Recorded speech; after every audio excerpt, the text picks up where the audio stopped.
அம்மா வள்ளியம்மா தொடங்கலாம். சுவாமி நமச்சிவாய. சிவாயனமா. தென்னாடுடைய சிவனை போற்றி, எந்நாட்டவருக்கும் இறைவா போற்றி. திருச்சிற்றம்பலம். வேலுண்டு வினையிலை குழுமத்தைச் சேர்ந்த அனைத்து அடியார்களின் பொன்னார் திருவடிகளை வணங்கி இன்று சிறப்பு விருந்தினராக வருகை புரிந்திருக்கும் சிவத்திரு திருப்போரூர் பூமிநாதன் ஐயா அவர்களுடைய திருவடிகளை வணங்கி வருக வருக என்று இருகரம் கூட்டி வேலுண்டு வினையிலை அன்போடு வரவேற்கின்றேன். முதலாவதாக விநாயகர் துதி பாட அடியார் அவர்களை அன்போடு அழைக்கின்றேன்.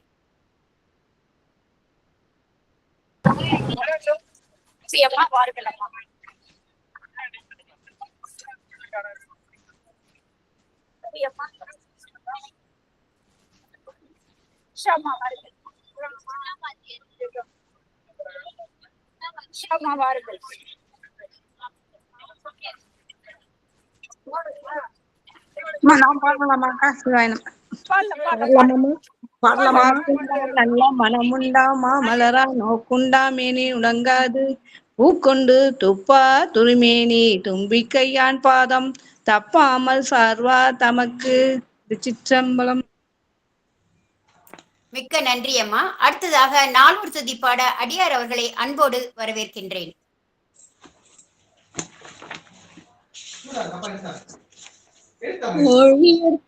ஊழியர்கோன் வெப்பொழித்த புகழியர்கோன் கழல் போற்றி ஆழிமிசை கல்மிதப்பில் அணைந்த வீரன் அடி போற்றி வாடி திரு நாவலூர் வந்தொண்டர் பதம் போற்றி ஊழிமணி திருவாத ஊரதிர்த்தாள் போற்றி. திருச்சிற்றம்பலம். பிரகாசம். மிக்க நன்றி அம்மா. வரவேற்புரை அடியேன். வேலுண்டு வினையில்லையின் குழுமத்தின் தலைவர், திருவாசக சிந்தனையின் 432வது அமர்வை மிக சிறப்பாக நடத்திய ஆன்மீக குரு, மழலை செல்வங்களின் ஞான குருவாக திகழக்கூடியவர், தன்னம்பிக்கையை இளைஞர்களிடம் எடுத்துச் செல்லும் நவீன விவேகானந்தராக திகழும் சிவத்திரு ஆனந்த் அன்பழகன் ஐயா அவர்களை வேலுண்டு வினையிலை குழுமம் சார்பாக வருக வருக என்று இருகரம் கூப்பி அன்போடு வரவேற்கின்றேன். வேலுண்டு வினையிலை குழுமத்தின் பாடல் ஆசிரியர், இசை அமைப்பாளர், முருகப்பெருமானின் பித்தன் 1105வது திருப்புகழ் பாடலையும் பொருளையும் நமக்கு அனுப்பி முருகன் அருள் பெற வைக்கும் முருகன் அடிமை சிவத்திரு ஸ்ரீராம் காஷ்யப் ஐயா அவர்களை வேலுண்டு வினையிலை குழுமம் சார்பாக வருக வருக என்று அன்போடு வரவேற்கின்றேன். வேலுண்டு வினையிலை குழுமத்தின் மானசீக ஆன்மீக ஒருங்கிணைப்பாளர், மிகச்சிறந்த தலைமை பண்புகளை கொண்டவர், இறை ஆண்மையை அனைத்து குழுக்களிடமும் எடுத்துச் செல்லக்கூடிய ஆன்மீக குருவாக திகழும் சிவத்திரு பிரேம சம்பந்தம் அம்மா அவர்களை வருக வருக என்று வேலுண்டு வினையிலை குழுமம் சார்பாக அன்போடு வரவேற்கின்றேன். முருகப்பெருமானின் கோவில்களுக்கு நம்மை நாள்தோறும் அழைத்து செல்பவர் 1495வது முருகன் கோவிலுக்கு நம்மளை அழைத்து சென்று அருள் பெற செய்யக்கூடிய திரு முத்துக்குமரன் ஐயா அவர்களை வருக வருக என்று வேலுண்டு வினையிலை குழுமம் சார்பாக அன்போடு வரவேற்கின்றேன். வேலுண்டு வினையில்லை குழுமத்தைச் சேர்ந்த அனைத்து அடியார்களின் பொன்னார் திருவடிகளை மீண்டும் மீண்டும் வணங்கி வருக வருக என்று இருகரம் கூப்பி அன்போடு வரவேற்கின்றேன். வேலுண்டு வினையில்லை என்ற தலைப்பில் சிறப்பு சொற்பொழிவாளராக வருகை புரிந்திருக்கும் சிவத்திரு பூமிநாதன் ஐயா அவர்களை வருக வருக என இருகரம் கூப்பி அன்போடு வரவேற்கின்றேன். அவர்களின் இயற்பெயர் விஜய பூமிநாதன், அவருடைய புனை பெயர் திருப்போரூர் பூமிநாதன். இவருடைய அகவை 40. பெரிய புராணம், நாயன்மார்கள் வாழ்வியல், திருவருட்பா போன்ற எண்ணற்ற தலைப்புகளில் உபன்யாசம் செய்த மாபெரும் உபன்யாசகர். நித்திய கல்யாண பெருமாள் கோவில், திருப்போரூர் கந்தசாமி கோவில், ஒட்டியம்பாக்கம் ஒட்டீஸ்வரர் கோவில்களில் உபன்யாசத்தை அற்புதமாக நடத்தியவர். 90க்கும் மேற்பட்ட உபன்யாசங்களை கலியுக சரணாகதி, மும்மையும் உலகும், மனிதனும் பக்தியும், மனிதனும் மனமும், வினை தீர நான் வருவேன், நிஷ்டையுள் கைகூடும், எது இயற்கை தேயாத கொடை என்று எண்ணற்ற தலைப்புகளில் உபன்யாசம் செய்தவர் நமது சிறப்பு விருந்தினர். மலராத நினைவு, எது வினை, நாள நதி, முதுமரத்தாணி, களவு போகும் கடல் போன்ற கதைகளை, சிறு கதைகளை அற்புதமாக எழுதிய எழுத்தாளர். வானவில் பண்பாட்டு மையம் நடத்திய பாரதி விழாவில் முதுமரத்தாணி என்ற சிறுகதை முதல் பரிசு பெற்ற கதை ஆசிரியர் நமது சிறப்பு விருந்தினர். சிந்தை கவரும் ஆன்மீக மாத மின்மாத இதழ் நடத்தி வரும் பத்திரிகை ஆசிரியராக திகழ்பவர் நமது சிறப்பு விருந்தினர். அருள்மிகு பெரிய புராணம் என்ற கட்டுரையை எழுதிய சிறந்த கட்டுரையாளர், எண்ணற்ற திறமைகள் கொண்ட நமது சிறப்பு விருந்தினர் சிவத்திரு பூமிநாதன் ஐயா அவர்களை சிறப்பு சொற்பொழிவு ஆற்ற வேலண்டு வினையிலே குழுமம் சார்பாக வருக வருக என்று இருகரம் கூப்பிய அன்போடு வரவேற்கின்றேன். வெற்றிவேல் முருகனுக்கு அரோகரா, வீரவேல் முருகனுக்கு அரோகரா, கந்தவேல் முருகனுக்கு அரோகரா, கடம்பவன முருகனுக்கு அரோகரா, சக்திவேல் முருகனுக்கு அரோகரா. முருகா சரணம். ஐயா, மேடையினை தங்கள் வசம். நன்றி, வணக்கம். இது மாதிரி நான் பேசுறதெல்லாம் உங்களுக்கு எல்லாம் கேட்கும்னு நினைக்கிறேன். தெளிவா எல்லாரும் கேட்கறதா? யாரும் அன்மியூட் பண்ணி சொல்ல வேண்டாம், அப்படியே கை காமிச்சா போறோம். சிறப்பு. ரொம்ப அழகாக சுருக்கமாக ரொம்ப பெருசா சொல்லிட்டாங்க என்னை பத்தி. இது மாதிரி ஒரு ஆன்லைன்ல நான் உபன்யாசம் செய்வது இதுவே முதல் முறை. இது வரைக்கும் நான் பண்ணதில்லை, இதுவே முதல் முறை. எப்பொழுதுமே ஆரவாரமாக எனக்கு முன்னாடி ஒரு 500 பேரோ 1000 பேரோ 10-20 பேரோ உட்கார்ந்து இருப்பாங்க. இப்பதான் எனக்கு தெரிஞ்சு ஒரு கம்ப்யூட்டருக்கு முன்னாடி உட்கார்ந்து முதல் முறையாக நான் உபன்யாசத்தை மேற்கொள்ளுகிறேன். இந்த வேலுண்டு வினையில்லை அப்படிங்கிற குழுமத்துல இவ்வளவு அழகாக இறைவன் சார்ந்த பக்தி சார்ந்த பல கைங்கரியங்களை செய்து வருவதை தெரிந்து கொள்ளும் பொழுது மிக சந்தோஷமாக இருக்கிறது, ஆனந்தமாக இருக்கிறது. ஏன்னா நம்ம டெக்னாலஜியை வெறும்ன செல்போன் பார்க்கவும் பணம் அனுப்ப மட்டும் பயன்படுத்தாம பக்தியை வளர்ப்பதற்கும் டெக்னாலஜி எல்லாம் பயன்படுத்தலாம் அப்படிங்கிறது இதெல்லாம் பார்க்கும்போது ரொம்ப சந்தோஷமாக இருக்கு. இதுல வயசானவங்க மட்டும் இல்லாம சின்ன பசங்களும் நாளடைவுல வந்து சேருவாங்க அப்படிங்கிற ஒரு எதிர்பார்ப்போட நம்பிக்கையோட நம்ம இந்த உபன்யாசத்துக்குள்ள போகலாம். ஒருவேளை நான் பேசிக் கொண்டிருக்கும் பொழுது ஏதாவது உங்களுக்கு கேட்கல அப்படின்னா யாராவது ஒருத்தர் தொகுப்பாளராக இருக்கலாம், யாராவது இருந்தாலும் எனக்கு கொஞ்சம் அன்மியூட் பண்ணி சொன்னீங்கன்னா அதுக்கேற்ற மாதிரி நான் சரி பண்ணிப்பேன். சரி, இப்ப நம்ம தலைப்புக்குள்ள போறோம். பதம் தந்து அருள்வாய் படி விநாயகா, பற்றினேன் உன் பாதம் தனையே படி விநாயகா. பதிகே கணபதியே மகா கணபதியே, உலகில் வஞ்சமும் பஞ்சமும் இல்லாது அருள் புரிவாய் படி விநாயகா. என்னை நன்றாக இறைவன் படைத்தனன், தன்னை நன்றாக தமிழ் செய்யுமாறே. எல்லாம் வல்ல முருகப்பெருமானின் அருளாலே, எல்லாம் வல்ல ஈசனின் அருளாலே இந்த அருமையான வேலுண்டு வினையில்லை குழுமத்து உறுப்பினர்கள் அனைவருக்கும் முதற்கண் அடியேன் பீமநாதனின் முதற்கண் வணக்கத்தை தெரிவித்துக் கொள்கின்றேன். எனது உபன்யாசத்தை துவங்கும் பொழுது ஒரு வசனத்துடன் துவங்குவது எனது வழக்கம். பேசும் பொழுது தலைப்புடன் பேச வேண்டும், அதுபோல வாழும் பொழுது நோக்கத்துடன் வாழ வேண்டும். பேச்சிலே தலைப்பிருந்தால் கருத்திலே பிடிப்பிருக்கும், அதுபோல வாழ்விலே நோக்கம் இருந்தால் மட்டும்தான் அந்த மனதிலே நிறைவு இருக்கும். அதனால நம்ம ஒரு மணி நேரம் பேச்சா இருக்கலாம், அல்லது நம்ம எப்ப பார்த்தாலும் பேசிட்டே இருப்போம், நாள் முழுக்க, வருஷம் முழுக்க, ஆயுள் முழுக்க, இல்லையா? அப்போ பேசக்கூடிய தலைப்புல பேசக்கூடிய விஷயத்துல என்ன இருக்கணும், தலைப்பு என்பது மிக அவசியமான ஒன்று. அப்பதான் நம்ம நோக்கத்தோட போக முடியும், இல்லையா? அது மாதிரி வாழும் பொழுதும் நமக்கு நோக்கம் என்பது மிக அவசியம். அதனாலதான் பல பணக்காரர்களாக இருக்கலாம், வசதி படைத்தவர்களாக இருக்கலாம், பதவி படைத்தவர்களாக இருக்கலாம், என்னென்னமோ அவர்கள் கிடைத்திருந்தாலும், பக்தி அப்பப்ப எட்டி பார்த்து போயிருந்தாலும், அங்கே நோக்கம் இல்லாத வாழ்க்கையை வாழும் பொழுது அந்த இடத்திலே நிறைவு இருப்பதற்கான வாய்ப்போ சாத்தியமோ கிடையாது. அதையெல்லாம் நமக்கு வழிவகை செய்ய தரக்கூடியதுதான் இந்த பக்தியும் சரணாகதி தத்துவங்களும். இந்த பாரத பூமியில அதற்கெல்லாம் பஞ்சமே கிடையாது இல்லையா? நமக்காக குருமார்கள் இல்ல, மகான்கள் இல்ல, நமக்காக எவ்வளவு பதிகங்களும் எவ்வளவு பாடி வச்சுட்டு போயிருக்கா இல்லையா? அதெல்லாம் ஒண்ணும் பண்ண வேண்டாம், நம்ம திறந்து படிச்சா போதும். படிக்க முடியலையா, இது மாதிரி சத்சங்கங்கள்ல ஈடுபட்டால் அதுவே போதுமானது. சரி, அப்போ இன்றைக்கு நாம் எந்த தலைப்புல சிந்திக்க இருக்கோம் அப்படின்னா, முன்னாடியே பார்த்திருப்போம். நமக்கு முன்னுரையிலும் சொல்லியிருக்காங்க, வேலுண்டு வினை இல்லை. நம்ம ஐயா என்கிட்ட ஸ்ரீராம் ஐயா தொடர்பு கொண்டு பேசும் பொழுது என்ன தலைப்புல பேசுறீங்க அப்படின்னு என்கிட்ட கேட்டாரு. நான் கடுகளவும் யோசிக்கவே இல்லை. இந்த குழுமத்துடைய பேர்லயே பேசிவிடலாமே, எதுக்கு நம்ம பெருசா தலைப்பு குறித்து எல்லாம் யோசிக்கணும். ஏன்னா அவ்வளவு அழகான இந்த சொற்றொடர் இல்லையா, வேலுண்டு வினை இல்லை. இதை எப்படி யோசிச்சு வச்சாங்க அப்படின்னா நமக்கு தெரியல. ஆனா நிறைவை தரக்கூடிய பதம் அது இல்லையா? அப்போ நம்ம இந்த தலைப்பினுடைய சாராம்சத்தை புரிந்து கொண்டு அதன் பின்பாக பொறுமையா என்ன பண்ணலாம், தலைப்புக்குள்ள அப்படியே உபன்யாசத்துக்குள்ள நம்ம போகலாம். இப்ப பாருங்க, இதுல வேலுண்டு என்பது முதல் சொற்றொடர், இரண்டாவது வினை இல்லை என்பது இரண்டாவது சொற்றொடர்.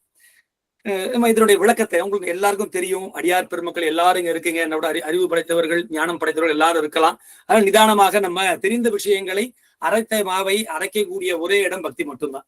தெரிந்த அனைத்து புறாங்களையும் என்ன பண்ணலாம், நாம் மீண்டும் மீண்டும் கேட்கலாம். தெரிந்தாலும் நாம் கேட்டு சலிப்பு தட்டாத ஒன்றே ஒன்று புராணங்கள் மட்டும்தான், பக்தி மட்டும்தான். அதனால தெரிந்திருந்தாலும் பொறுமையுடன் கேட்குமாறு மீண்டும் ஒரு முறை கேட்டுக்கொள்கின்றேன். அப்போ வேலுண்டு அப்படிங்கிற வார்த்தை பாருங்கோ, இதுல நமக்கு என்ன தெரியறது, வேல் என்பது இருக்கிறது, வினை என்பது இல்லை. வேல்ல எந்த வேல் நமக்கு என்ன தெரியும், முருகனுடைய வேல் தான். அதுல வேற எந்த மாற்று கருத்து நமக்கு இருக்க வாய்ப்பு இல்லை. அப்போ முருகனுடைய வேலை எதற்காக நாம் பேச வேண்டும்? முருகனுக்கு கண் இல்லையா, காது இல்லையா, மூக்கு இல்லையா? எவ்வளவோ விஷயங்கள் எல்லாம் இருக்கும் பொழுது வேலை பேச வேண்டிய பிரதானமான காரணம் என்னன்னா, அதிலே ஒளிந்திருக்கக்கூடிய சூட்சமங்களை எல்லாம் நாம் அவ்வப்பொழுது நேரம் கிடைக்கும் பொழுதெல்லாம் சிந்தித்து பார்க்க வேண்டும். இப்ப சாதாரணமா இப்ப இருக்கக்கூடிய பசங்கள்ட்ட போய் கேட்டாக்க, முருகனை பத்தி என்ன தெரியும் அப்படின்னு கேட்டா, அவருக்கு 2 பொண்டாட்டி இருக்கு அப்படின்பா. இடது பக்கம் ஒருத்தர் வச்சுட்டு இருக்கார், வலது பக்கத்தை ஒருத்தர் வச்சுட்டு இருக்கார். ஒருத்தர் கிராமத்து வாசி, ஒருத்தர் மேல் உலக வாசி அப்படின்பா கேட்டாங்க. இப்ப சின்ன பசங்க எல்லாம் பார்த்துட்டா இதை தாண்டி பெருசாக அவர்களுக்கு யோசனை இருக்குமானா சந்தேகம்தான். அது தாண்டி இன்னொன்னு சொல்லுவா, என்ன தெரியுமா, 2 பொண்டாட்டி கிட்ட யாராவது சண்டைக்கு வந்துட்டா காப்பாத்ததான் கையில வேல் வச்சிருக்காராம். அதுக்காக வைத்திருக்கிறார். வெறும்ன நம்ம முருகனை தமிழ் கடவுள் அப்படின்னு வெறும்னு சொல்லிட்டு போயிடலாமா? நம்ம இல்ல இல்லையா? அதுல ஒழுதுக்குரிய சூட்சமத்தை நம்ம புரிஞ்சுக்கணும் இல்லையா? ஒண்ணும் இல்ல, இச்சாசக்தி கிரியாசக்தி. ஒரு மனைவியார் இச்சாசக்தி. இச்சாசக்தினா என்ன? நாம் மனதிலே எப்பொழுதும் இறைவனை குறித்து சிந்தித்துக் கொண்டே இருக்கிறோமா இல்லையா? இந்த சம்பாஷணை எப்படி நடக்கிறது? நமக்கும் இறைவனுக்குமான சம்பாஷணை எப்படி நடக்கிறது? நாம் இறைவன் மீது வைத்திருக்கக்கூடிய அன்பிற்கு பக்தி என்று பெயர். இறைவன் நம்மீது வைத்திருக்கக்கூடிய அன்பிற்கு அருள் என்று பெயர். ஆக இந்த பக்தியும் இந்த மானுட ரூபத்தில் இருக்கக்கூடிய இந்த ஆன்மாவாகப்பட்டது அன்பை பக்தியின் வாயிலாக செலுத்தும் பொழுது ஆதியும் அந்தமும் மற்ற முருகப்பெருமான் நமக்கெல்லாம் அன்பை அருளின் ரூபத்திலே தந்து கொண்டிருக்கிறார் அல்லவா? அப்படி இந்த அன்பை நாம் இச்சாசக்தி என்று சொல்லக்கூடிய எண்ணம், வாக்கு, செயல், அதிலே முதலாவதாக இருப்பது எண்ணம். என்னது? நாம் ஆழ் மனதிலே முருகனை துதித்துக் கொண்டிருக்கிறோமா? எது செய்தாலும் முருகா முருகா முருகா என்று சொல்லிக்கொண்டே செய்கிறோமா? அதை சிந்தித்து பார்க்கணும் இல்லையா? அப்ப முருகன் ஒரு பக்கத்துல யாரை வச்சிருக்கா? இச்சாசக்தியை வைத்திருக்கிறார். இன்னொரு பக்கம் என்ன? கிரியாசக்தி. மனசுல முருகா முருகான்னு சொல்லிட்டு நம்ம எந்த வேலையும் பார்க்காம இங்க இருந்துட முடியுமா? நம்மால நாம் கிரகஸ்த வாழ்க்கையிலே வாழ்ந்து கொண்டு இருக்கலாம், பிரம்மச்சாரியாக இருக்கலாம், வானப்பிரசத்திலே இருக்கலாம், அல்லது சன்னியாசியாகவும் இருக்கலாம். இந்த எந்த நிலையில் இருந்தாலும், நம் வாழ்விலே இந்த எந்த நிலையில் இருந்தாலும் நிச்சயமாக என்ன சொல்லிக் கொண்டே இருக்கணும்? நம் வினைகளை எல்லாம் கழிக்க வேண்டும் என்றால் நம் கடமைகளை எல்லாம் நல்லபடியாக செய்து கொண்டு அதே சமயம் நிச்சயமாக நாமத்தை மனதளவிலே ஒழித்துக் கொண்டிருந்தும் அதே மூலியமா என்ன பண்ணணும்? நம்ம கடமையையும் செய்ய வேண்டும். கிரியாசக்தி, கைங்கரியங்கள் செய்து கொண்டே இருக்க வேண்டும். இப்ப பாருங்க, இது கிரியாசக்தி தான். இந்த சத்சங்கத்தை கூட்டணும், எவ்வளவோ வேலைகள் எல்லாருக்கும் இருக்கலாம். சனிக்கிழமை சாயந்தரத்துல இப்படி உட்கார்ந்து நம்ம இதை பத்தி சிந்திக்கணும்னு நமக்கு ஒரு எண்ணம் வந்திருக்கு இல்லையா? அவன் தாளாலே அவன் தாழ் வழங்கி அவன் அருளாலே இல்லையா? அப்போ இந்த இடத்துல வந்து உட்கார்ந்து இருக்கோமே, நம்ம சினிமா தியேட்டர்ல உட்கார்ந்து இருக்கலாமே, டிவியில உட்கார்ந்துட்டு சீரியல் பார்த்துட்டு இருக்கலாமே, அதெல்லாம் தப்பு சரின்னு நம்ம எல்லாம் சிந்திக்கலையே. இங்க வந்து அமர்ந்து இருக்கிறோம். இதை விட அருள் நமக்கு வேற என்ன வேண்டும்? அப்ப முருகன் ஒரு பக்கம் என்ன வைத்திருக்கிறார்? இச்சாசக்தியும், இன்னொரு பக்கம் கிரியாசக்தியையும் வைத்திருக்கிறார். எப்பொழுது நம் எண்ணமாகப்பட்டது இறைவனின் பக்தியோடு கலந்து அந்த எண்ணமாகப்பட்டது எப்பொழுது நம் செயலாக மாறுகிறதோ, இச்சாசக்தியும் கிரியாசக்தியும் எப்பொழுது ஒன்று சேருகிறதோ அப்பொழுது அது ஞான சக்தியாக மாறுகிறது. அதுதான் முருகனின் வேல். முருகனின் வேல் கையிலே வைத்திருக்கிறாரே, அது வேறென்ன? நாமெல்லாம் மோட்சத்தை அடைய வேண்டும் என்றால் முருகனின் வேலாக மாற வேண்டாமா? அதனாலதான் வேல் உண்டு அப்படின்னு தலைப்புலயே இருக்கு. அப்படி நான் முருகன் அப்படியே கையில உட்காந்துன்ற மாட்டோம். நம்ம எல்லாம் வேலை மாறிட்டோம். நமக்கெல்லாம் வேற என்ன வேணும்? பணம் 1 கோடி ரூபாய் பணம் கொடுத்துட்டா நம்ம எல்லாம் அமைதியா இருந்துருவோமா? உடனே நம்ம பசங்க எல்லாம் நல்லபடியா படிச்சு நல்ல வேலைக்கு எல்லாம் போய் நல்லபடியா சம்பாதிச்சுட்டா நம்ம அமைதியாக இருந்து விடுவோமா? நம் மனம் என்பது அமைதியாக வேண்டும். எப்ப அமைதியாகும்? பணத்தாலோ பொருளாலோ அல்லது பதவியாலோ ஆயிடுமா? அப்படின்னா எவ்வளவோ பணக்காரர்கள் கோயிலுக்கு வர வேண்டிய அவசியமே இருக்காது, பக்தி செய்ய வேண்டிய அவசியமே இருக்காது, எல்லாம் தான் கிடைச்சுடுத்து. அப்போ நாம் முருகனின் வேலாக மாற வேண்டும் என்பதுதான் நம் வாழ்க்கையின் நோக்கமாக வைத்திருக்க வேண்டும். இந்த உரையை துவங்கும் பொழுது நம்ம என்ன வசனத்தை சொல்லி துவங்கினோம்? பேசும் பொழுது தலைப்போட பேசணும். அதுபோல வாழும் பொழுது நோக்கத்துடன் வாழ வேண்டும். அந்த நோக்கமாகப்பட்டது முருகனின் வேலாக மாற வேண்டும் என்பதுதான் நம் நோக்கமாக இருக்கமே தவிர சும்மா இங்க வாழ்ந்துண்டு பணத்தை சம்பாதிச்சுட்டு குடும்பத்துல வாழ்ந்து இருக்கிருந்தால் மட்டும் என்ன விட முடியாது. நாம் அந்த ஞானத்தை நோக்கிய பார்வை நமக்கு வந்து விட முடியாது. அதனால வேல் உண்டு. இப்ப 2வது சொல்லுக்கு வந்து அது என்ன உண்டு? வேல் உண்டுன்னு சொல்றோம் இல்லையா? உண்டுன்னு சொல்லியிருப்பா அந்த காலத்துல பாருங்க. இப்ப நம்ம பூஜை அறைகள்லாம் இருக்கும், சோடச உபசாரம்னு சொல்லுவோம். அதுல தீப தூப ஆராதனைகள்லாம் நம்ம செய்வோம் இல்லையா? அதுல தூப ஆராதனைன்னு செய்வோம். ஒரு பத்தி ஏற்றி வைப்பணும், ஒரு மனமாக இருக்கும் இல்லையா? நம்ம கம்ப்யூட்டர் சாம்பிராணி என்னமோ நிறைய சாம்பிராணிகள்லாம் நமக்கு இருக்கு, ஊதுபத்திகள் இருக்கு. ஏன் அந்த இடத்துல நறுமணம் கமழ வேண்டும் என்பதற்காக நம்ம என்ன பண்றோம்? அந்த இடத்துல ஒரு ஊதுபத்தியை ஏற்றி வைக்கிறது. இது நமக்கு தெரிந்த ஒன்றுதான் இல்லையா? அந்த ஊதுபத்தி அங்கே ஏற்றி வைக்கும் பொழுது அது அந்த நறுமணத்தை வாழ்நாள் முழுவதும் அங்கே சுரந்து கொண்டே இருக்குமா? நமக்கு தந்து கொண்டே இருக்குமா? முடியாது. அதுல எவ்வளவு சார்ந்து இருக்கிறதோ அவ்வளவு நேரம் தான் நமக்கு வாசனை வரும். வாஸ்தவம் தானே? அப்போ அந்த ஊதுபத்தியினுடைய புகழ் அதன் சாந்தை சார்ந்தது. அதுபோல இந்த மனிதர்களின் புகழ் என்னது? எத்தனை வருஷத்துக்கு நம்ம ஞாபகம் வச்சிருப்போம்? எவ்வளவோ பெரும் தலைவர்கள் நம்மத்துல இருந்திருக்கா, எவ்வளவோ மகான்களும் ரிஷிகளும் இருந்திருக்கிறார்கள். மறந்து போயிட்டோமே, பெருசா ஞாபகம் வச்சுட்டு இருக்கோமா என்ன? கடந்து போயிட்டே இருப்போம். அப்போ எது நித்தியமானது? எது நித்தியமானது? இங்கே இறந்த காலத்திலும் நிகழ்காலத்திலும் எதிர்காலத்திலும் மாற்றத்தை அடைய முடியாமல் இருக்க முடியும் என்றால் அது ஒன்றே ஒன்றுதான், இறைவனின் புகழ் மாத்திரம்தான். அதனாலதான் முதல்ல முருகப்பெருமான் வந்து அருணகிரிநாதருக்கு அருள்பாலிக்கும் பொழுது என்ன பண்ணார்? திருப்புகழை பாட சொன்னார். அதனாலதான் திருப்புகழை பாட பாட வாய் மணக்கும்னு சொன்னால. வாய் மணக்கும், வாய் வாசனை அடிக்குமா? கமகமகமன்னு இருக்குமா? பல் தேய்க்காம வந்து திருப்புகழ் பாடினா வாய் மணக்குமா நமக்கு? அங்க சூட்சமம் என்ன? அதுல இருக்கக்கூடிய சூட்சமம் என்ன? நம் மனமாகப்பட்டது தூய்மையாக இருக்கும் பொழுது வாய் எப்படி பல் தேய்ச்சிட்டு பேசினால் வாய் மணக்குமோ அதுபோல உள்ளமாகப்பட்டது அந்த அழகான ஆனந்தத்தை அப்படியே மேல அன்பையும் அருளையும் என்ன பண்ணும்? திருப்புகழ் பாடும்போது அப்படியே வாய், அந்த சொற்கள்லாம் மணக்க வேண்டாமா? வாய் மட்டும் மணந்தா போறாது இல்லையா? அப்போ உண்டு என்று சொன்ன என்ன அர்த்தம்? இந்த இடத்துல இறைவனின் புகழ் என்பது இங்கே நிலைத்து நிற்கக்கூடியது. நிலை என்ற நிலைமையை பெற்றதுதான் இறைவனின் புகழ். அதனால இங்க என்ன சொல்றா? வேல் உண்டு என்ற அழகான சொல்லை இங்கே நமக்கு தந்திருக்கிறார்கள். 2வது பாருங்கோ, எப்பொழுது நாம் வேலை இங்கே வேலாக மாறினோம் இல்லையா? வேலாக மாறி இருக்கிறோம், சும்மா இல்ல. அப்புறம் இது உண்டு வேலாக மாறி முருகன் மடியில போய் டமான்னு உட்கார்ந்துட்டோம் இல்ல? நம்ம கையை பிடிச்சிட்டாரு இல்லையா? இப்படி சின்ன குழந்தையா இருக்கும் பொழுது நம் தாய் தந்தையர் நம்மை கையை பிடிச்சுண்டா நமக்கு எவ்வளவு சந்தோஷமாக இருக்கும். அப்பா எவ்வளவு அரவணைப்பாக நாம் அங்கே சிந்திப்போம் நம்ம. அது போல முருகன் நாம் வேலாக மாறி நம்மை பற்றினால் அதை விட ஒரு பரமானந்த நிலை இருக்க முடியுமா? அப்ப எப்பொழுது நான் முருகனின் வேலாக மாறி அந்த நித்தியமாக இருக்கக்கூடிய புகழிலே நாம் எப்பொழுது அங்கே தாலாட்டு கேட்டுக்கொண்டு இருக்கிறோமோ அந்த இடத்திலே வினை இருப்பதற்கான வாய்ப்பு இருக்குமா? மனிதனுக்கு வினை இருப்பதற்கான வாய்ப்பு இருக்குமா? இருக்க வாய்ப்பே இல்லை. அப்போ இந்த முன்னுரையில நம்ம இந்த தலைப்பினுடைய சாராம்சமாக புரிந்து கொள்வது என்ன?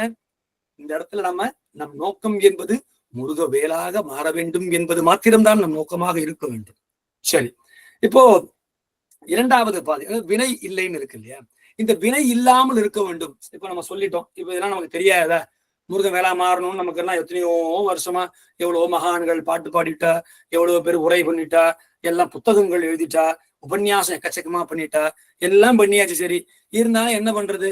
இன்னைக்கு நம்ம இதெல்லாம் பேசுறோம், நாளைக்கு திருப்பி காட்டால போய் கோயில்ல போய் வரிசையில நிற்கும் போது அர்ச்சகர் பாக்குறாரா இல்ல இவாள்லாம் பாக்குறாளான்னு பார்த்துட்டு என்ன பண்ணிடுறோம்? டபக்கு இடுக்குல பூந்து போறோமே, ஒழுக்கக்கேடாக நடந்து கொள்கிறோமே.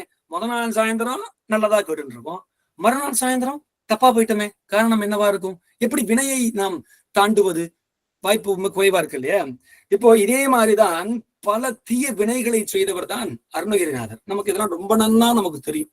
அருணகிரிநாதருடைய புராணம் கேள்விப்படாம இருந்திருக்க வாய்ப்பு இருக்க. புது பசங்களாக இருந்தா வாய்ப்பு குறைவா இருக்கலாம். எனது எல்லாமே அடியார் பெருமக்கள் எல்லாமே நல்ல வயது முதிர்ந்தவர்களா இருக்கிற கட்டாயமா அவங்க எல்லாருக்குமே தெரிந்திருக்கும். நிறைய பல தவறுகளை செய்து விட்டார். செய்து என்ன பண்றாரு? இதுக்கு மேல்பட்டு அக்காவே தப்பா பேசிட்டா இல்லையா? நம்ம இந்த புராணங்கள்லாம் நமக்கு என்னன்னா தெரியும். அதுக்கு மேல அவரால் அந்த வாழ்க்கையை அந்த பாரத்தோடு வாழ முடியாமல் அதை இறைவனுக்கு அங்க அர்ப்பணிப்பதாக நினைச்சு போல, அப்பா முருகா நான் போறேன்பா, இதுக்கு மேல நான் தகுதியற்றவன் அப்படின்னு என்ன பண்ணிட்டாரு? அங்க இருந்து மேல இருந்து குதித்தாருன்னு நம்ம கேள்விப்பட்டோம். நம்ம எல்லாம் நமக்கு தெரிந்த ஒன்றுதான். அப்ப முருகன் என்ன பண்ணாரு? கீழே டமால்னு பிடிச்சார். கிழவன் சொல்லுவா. பிடிச்ச இந்த புராணத்துல பார்த்தீங்கன்னா ஒரு கிழவன் பிடித்தான் என்று சொல்லுவார்கள். அப்ப கிழவன் வயசான கிழவனா? தமிழ் பாருங்கோ, எவ்வளவு அழகு பாருங்கோ. கிழவன் என்றால் முருகனுக்கு இன்னொரு பேர் இருக்கு, குறிஞ்சி கிழவன் என்று பெயர். அப்படின்னா குறிஞ்சியில இருக்கக்கூடிய வயசான ஆள் அர்த்தமா? உரிமை கொண்டவன், பொறுப்பு கொண்டவன், நம்ம எல்லாம் ஆளக்கூடிய தலைவன் என்று பொருள், பதி என்று பொருள் கிழவன் என்றால். அப்போ அருணகிரிநாதர் சொல்றார், என்னன்னு சொல்லிட்டு மேல இருந்து கீழே குதிச்சார்? முருகா என்று ஒரு சொல்லை சொல்லி மேலிருந்து கீழே குதிச்சார். அவர் செய்த பாவங்கள் 1000, சொன்ன ஒற்றை சொல் என்ன? மனதார உணர்ந்து முருகா என்று ஒரு சொல் சொல்லி மேலிருந்து கீழே குதித்தார். யார் வந்தா? யார் வந்தா? முருகனே வந்தார். இது விட வேற ஒண்ணு இருக்க வாய்ப்பு இருக்கா? முருகன் பிடிச்சார்ல, பிடிச்சிட்டு என்ன சொன்னார்? அப்பா நீ ஏன்பா அப்படி பண்ண அப்படின்னு கேட்கும் பொழுது இவர் சொன்னார், இதுக்கு மேல நான் இங்க வாழ தகுதி இல்லாத ஆள் இல்லையா நானு? அப்ப நான் பூமியில இருக்கலாமா? அதனாலதான் குதிச்சேன் அப்படின்னு அருணகிரிநாதர் சொன்னதாக நம்ம கேள்விப்பட்டு இருக்கிறோம். அப்ப முருகன் சொன்னார், என்ன தெரியுமா சொன்னார்? அப்பா ஒரே 1000 காகங்கள் மரத்திலே அமர்ந்திருக்கலாம், ஒற்றை கல் எறிந்தால் 1000 காகங்களும் பறக்கும். அது போல அவர் சொன்ன சூட்சமம் என்ன? இந்த இடத்துல நீ 1000 பாவங்கள் செய்திருக்கலாம், ஒற்றை சொல்லான முருகா என்ற சொல்லை சொல்லும் பொழுது காகங்கள் பறப்பது போல நம் பாவங்களும் பறக்கும் என்ற சூட்சமத்தை ஒற்றை வரியிலே சொன்னார் இல்லையா முருகப்பெருமான் நமக்கு. அப்ப முருகப்பெருமான் சொன்ன உடனே அவருக்கு என்ன ஆறல மனுஷன் மனம் பாருங்க. என்னதான் இருந்தாலும் அருணகிரிநாதர் உண்மையை ஒத்துட்டார். அவருக்கு என்ன அந்த இடத்துல இது இல்ல, போர்ல வா என்னை காப்பாத்தினியே, எனக்கு ஏதாவது உபதேசம் பண்ணுங்கோல. பாருங்க, எப்பொழுது வினை தீர ஆரம்பிக்கிறதோ, எப்பொழுதெல்லாம் நாம் வினையிலிருந்து விடுபடுகிறோமோ, நல்ல கவனிங்கோ, வினையிலிருந்து விடுபடுகிறோமோ அப்பொழுது நமக்கு உபதேசம் பெற வேண்டும் என்ற நமக்கு நோக்கம் ஏற்படும். அப்ப நம்ம இப்பெல்லாம் என்ன பண்ணிட்டு இருக்கோம்? இந்த சத்சங்கத்திலே நாம் என்ன செய்து கொண்டிருக்கிறோம்? அந்த இறைவனின் நாமத்தை பாடிக்கொண்டிருக்கிறோம், இறைவனின் நாமத்தை துதித்துக் கொண்டிருக்கிறோம். அப்படின்னா என்ன அர்த்தம்? நாம் வினைகள் தீரக்கூடிய பாதையிலே நாம் செல்ல துவங்கிவிட்டோம் என்ற வெளிப்பாடுதான் இந்த சத்சங்கம். இதை விட ஒரு சிறப்பான எடுத்துக்காட்டு நமக்கு இருக்க முடியாது இல்லையா? அப்ப முருகன் என்ன சொல்றாரு? அந்த அருணகிரிநாதர் என்ன சொல்றாரு? இதே மாதிரி நீ பண்ண ஒன்றும் இது இல்லப்பா, நீ முருகான்னு சொல்லி கூச்சிருக்க, உன வினைகள் எல்லாம் போயிடும் இதை முன்னாடி சொன்னார் இல்லையா? அப்போ இவர் திருப்பி கேட்டார்ல, உபதேசம் பண்ணுங்கன்னு. அவர் என்ன சொல்லி இருக்கலாம்? முருகன் எவ்வளவோ விஷயங்கள் இருக்கு சொல்றதுக்கு. அப்பா நல்லது பண்ணு, தானம் பண்ணு, அன்னதானம் பண்ணு. ஏன் கலியுகத்திலே மனிதனின் உயிர் எங்கே இருக்கிறது? அன்னத்திலே இருக்கிறது இல்லையா? ஒவ்வொரு யுகத்திலும் உயிராகப்பட்டது எலும்புல இருந்தது, தசையில இருந்தது, நரம்புல இருந்ததுன்னு நம்ம கேள்விப்பட்டிருப்போம். அப்போ கலியுகத்துல மனிதனோட உயிர் எங்க இருக்கிறது? அன்னத்திலே இருக்கிறது. அப்ப முருகப்பெருமான் என்ன சொல்லியிருக்கலாம்?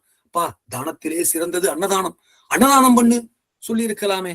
இல்ல கெட்டதை செய்யாமல் இரு, நீ கணிகையின் இடத்திலே சென்றாய், பரத்தையரின் இடத்திலே சென்றாய், நீ உன் குடும்பத்தை விட்டு தப்பா இருந்த, பாவங்கள் செய்யாமல் இரு சொல்லி இருக்கலாமே. சொல்லலையே. அவர் சொன்ன வார்த்தை என்ன? சொல்லற சும்மா இரு அப்படின்ட்டு. என்ன சொன்னார்? சும்மா இரு அப்படின்ட்டார். ஏன்? மனிதனால் செய்ய முடியாத ஒன்றே ஒன்று. இங்க அப்பெக்ஸ்னு ஆங்கிலத்துல ஒரு சொல் இருக்கிறது. என்னது? அந்த உணவு சங்கிலியிலே மேலே வந்து அமர்ந்து கொள்வது. மனிதன் என்ன இருக்கான் பூமியில? இப்போ இவனை தாண்டி மேலே வந்து அமர்வதற்கான வாய்ப்பு வேற யாரும் இல்லை. அந்த அளவுக்கு உச்சத்துல இருக்கான் மனிதன். நம்மளால ஆட்டி படைக்க முடியாத விஷயங்கள் இருக்கா பூமியில? நாம் தண்ணியை சுத்தம் பண்ணாம இருக்கோமா? சேட்டலைட் விட்டுட்டோம். இப்ப கையிலேயே எல்லாம் பணம் அனுப்ப முடியாது. மனிதனால் செய்ய முடியாத விஷயம்னு ஏதாவது ஒண்ணு இருக்கா?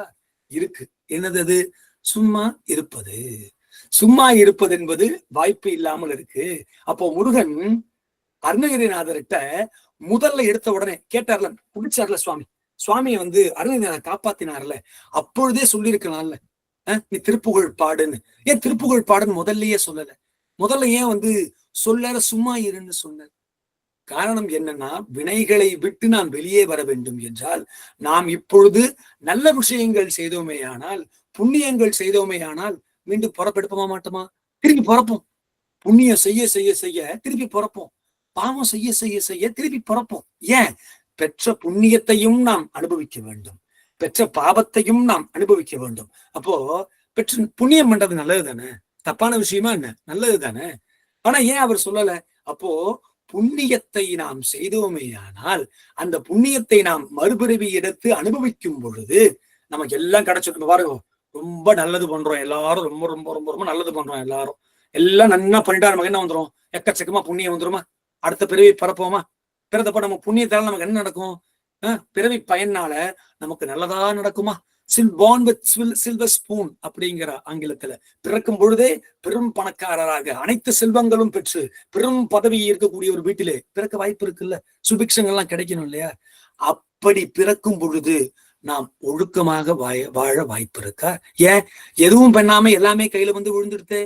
அப்போ புண்ணியத்தின் வாயிலாக நாம் அனுபவத்தை பெறும் பொழுது, அந்த அனுபவத்தை அனுபவிக்கும் பொழுது நாம் புண்ணியம் மட்டும்தான் செய்வோம் என்ற உத்தரவாதம் இல்லை. அப்போ பிறவி பயனை அனுபவிக்கும் பொழுது அது நல்ல பயனாக இருந்தாலும் அந்த அனுபவத்தின் வாயிலாக நாம் மீண்டும் தவறு செய்வதற்கான வாய்ப்பு இருக்கிறது. அப்ப மீண்டும் தவறு செய்யும் பொழுது திருப்பி பாவம் செய்யறோம். திருப்பி பாவத்தை அனுபவிக்க திருப்பி பூமியில பிறப்போம். அப்போ நாம் நல்லதையும் கெட்டதையும் மீண்டும் மீண்டும் இந்த சம்சார கடலிலே பிறந்து இறந்து பிறந்து இறந்து கஷ்டப்பட்டுட்டே இருக்கக்கூடாதுன்னா முருகன் ஒரே வார்த்தையில சொல்லிட்டாரு, அப்பா நீங்க எல்லாம் சும்மா இருங்கோப்பா, நீங்க முன்னாடி சும்மா இருங்கோ போறோம். சும்மா இருந்தாலே, இது சும்மா இருக்கிறதுனா சோம்பேறித்தனமாக வீட்டிலே அமர்ந்து எந்த வேலையும் செய்யாமல் எதுவும் பண்ணாம இருந்துட்டு முருகனே சொல்லிட்டார், நான் என்ன பண்ண போறதில்லை, என் வேலையை நான் செய்ய போவதில்லை. அப்படி அல்ல, புறத்திலே துவைத்தத்தையும் அகத்திலே அத்வைத்தத்தையும் நாம் கடைபிடிக்க வேண்டும். நான் ஒரு வீட்டுல கிரகஸ்தனா இருக்கனா, முருகன் சும்மாருன்னு சொல்லிட்டாருன்னு நான் வேலை கடமைகளை செய்யாமல் இருக்க முடியாது. கடமைகளை செய்ய வேண்டும். அதிலே கிடைக்கக்கூடிய பலனை எதிர்பாராமல் செய்ய வேண்டும். அவ்வளவுதான். அவ்வளவுதான். அங்க சும்மா இருப்பதென்றால் மனம் சஞ்சலிக்காமல் இருக்க வேண்டும் என்றால், அந்த கிடைக்கக்கூடிய பலனின் மீது நமக்கு நாட்டம் இல்லாத பொழுது நாம் என்ன பண்ணுவோம்? அமைதியாக அந்த இடத்திலே அதை நாம் பெறுகின்றோம். எதை பெறுகின்றோம்? ஒரு நிலையான மனதை பெறுகின்றோம் அப்படின்னு முருகன் சொல்றதுக்கான காரணம் என்ன? வினை இல்லை. என்ன முதல்ல என்ன சொன்னோம்? வேல் உண்டு சொல்லற சும்மா இருங்கிற வாக்கியம் நமக்கு என்னத்தை காண்பிக்கிறது? வெளியே வினை இல்லை. எவ்வளவு அழகு பாருங்க. ஒரு சாதாரண ஒரு சொல், ஒரே ஒரு வாக்கியம் தானே.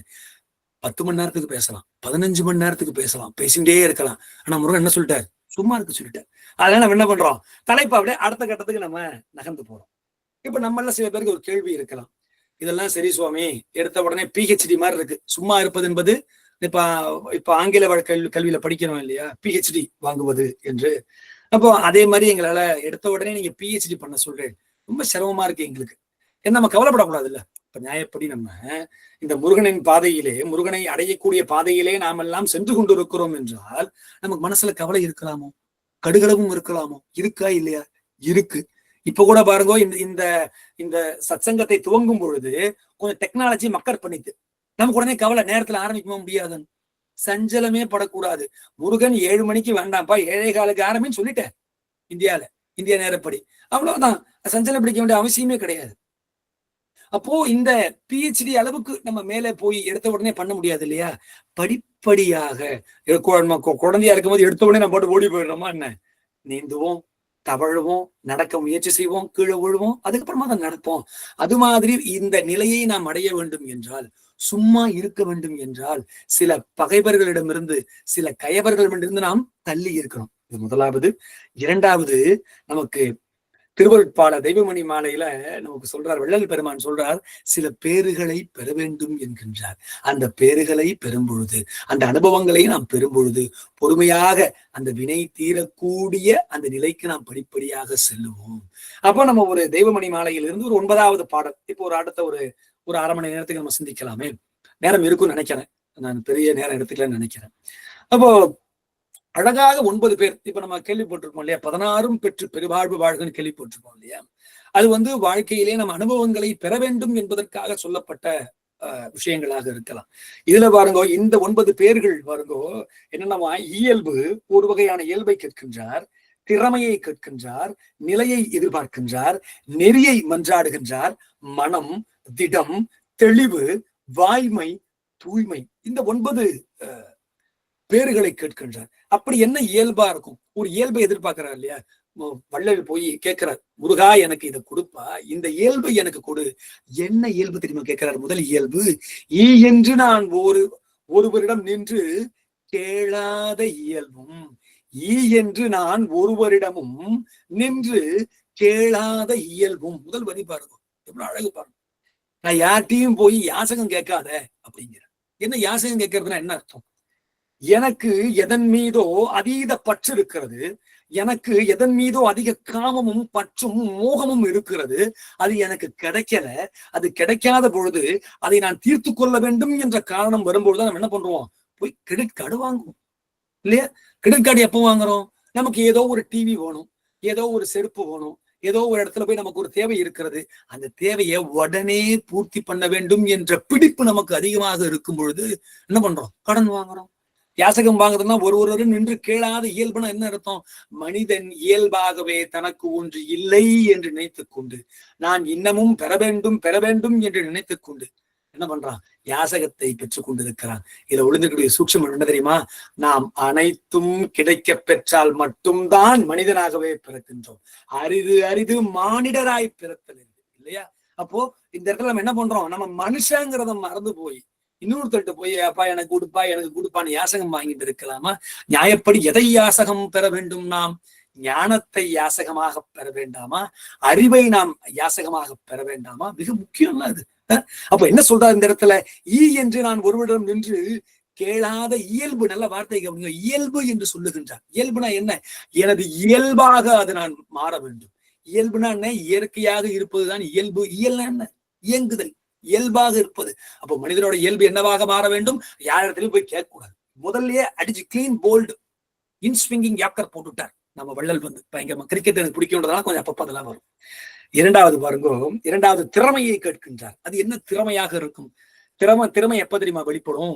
ஆணவம் அதிகமாக இருக்கும் பொழுதுதான் திறமை வெளிப்படும். ஏன்? நான் ஒரு பெரிய பேச்சாளர், நான் ஒரு பெரிய எழுத்தாளர் என்ற கர்வம் ஒருவரிடத்திலே வரும் பொழுது அந்த எழுத்து என்பது திறமையாக பார்க்கப்படும் இல்லையா? வாஸ்தவமா இல்லையா? அப்போ இவர் இந்த இடத்துல திறமையை கேட்கிறார் பாருங்க. இதுல எவ்வளவு அழகு பாருங்க. தமிழை பத்தியும் முருகனை பத்தியும் பிரிக்காம நம்ம நாள் முழுக்க பேசலாம். கேட்கதான் ஆள் இல்லை, வேற ஒண்ணும் இல்லை. பாருங்க, இரண்டாவது திறமை என்ன சொல்லுகின்றார் பாருங்க. என்கிட்ட ஒருத்தர் கேட்கிறார், யாசம் கேட்கிறார். முதல்ல கேட்க வேண்டான்னு இயல்ப கேட்டார். திறமையாக எதை சொல்லுகிறார்? யாராவது ஒருத்தர் என்கிட்ட கேட்டா, இலை என்று சொல்லாமல் இடுகின்ற திறமையை கொடு முருகா என்று கேட்கின்றார். ஒருத்தர் கேட்டுட்டார், நான் இல்லைன்னு சொல்லக்கூடாது. பாருங்க எவ்வளவு அழகு பாருங்க. இல்லேன்னு சொல்லாம நான் என்ன பண்ணணும்? அப்படியே எடுத்து கொடுத்துடணும். அது ஏன் எப்ப எடுத்து கொடுப்போம்? ஏன் நாங்க திறமையாக சொல்லுகின்றார் அந்த இடத்துல? ஏன்னா கொடுப்பது என்பது அவ்வளவு சுலபமான விஷயம் அல்ல, விடுவது என்பது அவ்வளவு சுலபமான விஷயம் அல்ல. அதுக்கு நாம் திறமையுடன் இருந்தா தான் என்ன பண்ண முடியும்? பொறுமையாக எல்லாத்தையும் விட முடியும். அப்ப யாராவது ஒருத்தர் கேட்டா, இல்லை என்று சொல்லாத இடுகின்ற திறமையை கொடு முருகா என்று இரண்டாவதை கேட்கின்றார். மூன்றாவது பாருங்க, மிக மிக மிக முக்கியமானது. சரணாகதி தத்துவத்திலே 2 பிரதானமான சரணாகதி தத்துவங்கள் இருக்கின்றன. முதலாவது சமஸ்கிருதத்துல இருக்கு, நான் தமிழுக்காக சொல்றேன். குரங்கு சரணாகதி, இரண்டாவது பூனை சரணாகதி என்று நமக்கு ஆன்றோர்களும் சான்றோர்களும் சொல்லி இருக்கிறார்கள். அது என்ன? பூனை சரணாகதி, குரங்கு சரணாகதி இருக்கும். இப்ப பூனை பாருங்க குட்டி போடும். நான் திருப்பி தலைப்புக்குள்ள வந்துருவேன். ஏன் இதை பத்தி சொல்றேன்னு நமக்கு புரிஞ்சுக்கணும். அதுக்காகத்தான் கொஞ்சம் வெளியில பாருங்க. பூனை குட்டி போடும். குரங்கும் குட்டி போடும். இப்ப பூனை வந்து குட்டி போட்டுடுது, துளியோண்டா இருக்குமா, இத்தனோண்டு இருக்குமா பூனை குட்டி. அந்த பூனைக்குட்டி பிறந்த உடனே எழுந்து எங்கேயா வெளில போனோம்னா போக முடியுமோ? அதால எங்கேயா போக முடியுமோ? போக முடியாது. என்ன தெரியுமா பண்ணிடும்? தன் அம்மா கிட்ட தன்னை சரணடைச்சிடும். அம்மா என்ன நீ பாத்துக்கமான்னு. அப்ப குட்டி என்ன பண்ணும்? பூனைக்குட்டி அழகாக கழுத்துல கவ்விண்டு எங்க போனாலும் தூக்கிட்டு போகும் இல்லையா? இது ஒண்ணு ஞாபகம் வச்சுங்க. இரண்டாவது குரங்கு சரணாகதி அப்படின்னு பேர். அந்த குரங்கு என்ன பண்ணும்? குரங்கும் குட்டி போடும் இல்லையா? குரங்கால என்ன பண்ண முடியாது, எங்க வேணாலும் போக முடியாது. குட்டியோண்டு சின்னதா இருக்கும், குட்டியா இருக்கும், போக முடியாது. அப்ப பாருங்க, அங்க குரங்கு வந்து கவ்விண்டு போகாது. இந்த குட்டி போய் அங்க அம்மாவை புடிச்சுக்கும். இந்த இடத்துல பூனைக்குட்டி வந்து அம்மா நீ என்ன புடிச்சுக்கோ அப்படின்னு சொல்றது. இந்த இடத்துல குரங்கு குட்டி போய் அம்மாவை புடிச்சுக்கிறது. அப்போ சரணாகதி தத்துவம் என்ன தெரியுமா நம்ம எல்லாம் புரிஞ்சுக்கிறது? இறைவா, நான் உனது குழந்தையாக இருக்கின்றேன், நீதான் என் பூனை, என்னால எங்கேயுமே போக முடியாது, எங்கேயுமே வர முடியாது, வினையிலே நான் மாட்டிக்கொண்டு தவித்துக் கொண்டிருக்கின்றேன், நான் வளரவே மாட்டேங்கிறேன், எனக்கு அறிவே இல்லை, எனக்கு ஞானமே இல்லை, நான் பல தவறுகளை செய்து விடுகிறேன், அதிலேருந்து காப்பாற்றுவதற்காக எப்படி ஒரு பூனைக்குட்டியை அம்மா தூக்கிண்டு போகுமோ எங்க போனாலும், அது மாதிரி முருகா என்னை நீ தூக்கிண்டு போக மாட்டியா, இறைவா நீ என்னை தூக்கிட்டு போக மாட்டியா அப்படின்னு அந்த இறை என்ன பண்ணுமா? இறைவன் இடத்திலே அந்த அம்மா தான் முருகன், குட்டி வந்து சரணாகதி அடையிறது இல்லையா? இது ஒரு வகை. இரண்டாவது பாருங்க, கைங்கரிய வகை. எப்படி? என்னால கொஞ்சம் பண்ண முடியும், எனக்கு கொஞ்சம் சிந்தனைகள் இருக்கிறது, முருகா நான் உன்னை பற்றி விடுகிறேன் முருகா. அந்த குரங்கு குட்டி எப்படி அம்மாவை பிடிச்சுக்குமோ அது மாதிரி நான் உன்னை பிடிச்சிடுறேன், எப்படியாவது நான் பிடிச்சிடுறேன், எங்க ஆயிடுச்சுன்னு போனாலும் நாங்க ஆயிடுச்சுன்னு போயிடு. ஏன்னா நீ வந்து போற இடம் கட்டாயமாக நன்மையை மட்டும்தான் தரும் இந்த சமூகத்திற்கு. அப்போ நான் குரங்கு குட்டியாக இருந்து அந்த இடத்திலே அந்த அம்மா குரங்க பிடிச்சிக்கிற மாதிரி முருகா நான் உன்னை பிடித்துக் கொள்கிறேன். பாருங்க, சரணாகதி என்பதெல்லாம் வந்து ரொம்ப ரொம்ப ரொம்ப ரொம்ப ஒரு ஆழமான தலைப்பு. அதை நம்ம இன்னொரு சமயம் வந்து நிதானமாக நாம் சிந்திக்கலாம். சரியா? அப்போ மூன்றாவது இடம் இந்த இடத்துல எங்க வரா தெரியுமா? சரணாகதி தத்துவத்திலே கொண்டு வந்து நிறுத்துகின்றார் வள்ளல் பெருமான். முருகனிடத்திலே அவர் கேட்கும் பொழுது என்ன தெரியுமா சொல்றார்? இறையாம் நீ என்றும் என்னை விடாத நிலையும், நான் பூனையாகவோ இருப்பேன், குரங்காகவும் இருப்பேன், என்னை மட்டும் உற்றாத முருகா. ஏன்னா எனக்கு அவ்வளவு அறிவு இல்லை. ஆணவத்திலும் ஆணவம் கண்மம் மாயம் என்று சொல்லக்கூடிய மும்மலத்திலே நான் மாட்டிக்கொண்டு தவித்து கொண்டிருக்கின்றேன். சேத்துல நிக்கிறேன், இவ்வளவு தூரத்துல கையை அலம்ப முடியுமா கால அலம்ப முடியுமான்னு தான் அறிவு இருக்கே தவிர சேத்தை விட்டு வெளியில வரணுங்க அறிவு இல்லை முருகா எனக்கு. அதனால என்ன பண்ணு, நான் உன்னை சிந்திக்காமல் விட்டாலும் இறையாம் நீ என்றும் நல்லா கவனிங்க, என்றும் என்று சொல் மிக முக்கியமானது. என்றும் என்னை விடாத நிலை முன்னாடியே சொன்ன ஆரம்பத்துல நிலை என்ற சொல்லை சொன்ன, நிலைத்திருப்பது, இறந்த காலத்திலும் நிகழ்காலத்திலும் எதிர்காலத்திலும் மாறாமல் இருக்கக்கூடிய விஷயத்திற்கு என்னென்ன பேரு? நிலை என்று பெயர். அப்ப நிறைய எனக்கு வேணும்பா. நம்ம எங்க போனாலும் செல்போன் டவர் வேணும் தான் இப்ப எதிர்பார்த்துட்டு இருக்கோம், முருகனானவங்க வேணும்னு எதிர்பார்க்கிறோம். இப்ப கூட சத்சங்கம் நடந்துட்டு இருக்கு, எனக்கு மனசுக்குள்ள என்ன ஓடிட்டு இருக்கலாம், முருகா டவரை நல்லபடியா கொடுத்துருப்பா, நான் பேசிட்டு இருக்கேன், மக்கள் எல்லாம் கேட்டுட்டு இருக்கேன் இல்லையா? ஒவ்வொருவருக்கும் ஒவ்வொரு பிடிப்பு இருக்கு இல்லையா? அப்போ இந்த இடத்துல மூன்றாவது என்ன கேட்கிறார்? முருகா எனக்கு பிடிச்சுக்க பாருங்க. நான்காவது பாருங்க, இப்பதான் இங்க இருந்து அங்க என்ன சொல்றார்? நான் என்றும் உன் நினை விடா நெறியும். இப்ப இது நிலைன்னு சொல்லல, நெறின்னு சொல்றார். ஏன்? நாம் ஒழுக்கக்கேடாக நடந்து கொண்டே இருப்போம். மனிதனின் இயல்பு என்ன? தவறு செய்வதே மனிதனின் இயல்பு. அதனால முருகப்பெருமான் தான் என்ன பண்ணணும், நம்ம எல்லாரையும் இங்கே ஒழுங்குபடுத்தணும், நெறிப்படுத்தணும். அந்த நல்ல தர்மத்துக்குள்ள நம்மளதான் கொண்டு வரணும். என்ன பண்ணணும்? நான் என்றும் உன் நினைவிடா நெறி எனக்கு வேணும்ப்பா, அந்த நெறியை கொடுத்துருப்பா. நீ என்ன பிடிச்சிருக்கன்னு எனக்கு தெரியும். நமக்கே பாருங்கோ, இறைவன் நமக்கு பல ரூபங்களிலே பல தருணங்களிலே பல நபர்களை நமக்கு உதவி செய்வதற்கும் நம்மை தூக்கி விடுறதுக்கும் அனுப்பிச்சு வைப்பார். நம்ம என்ன பண்ண மாட்டோம்?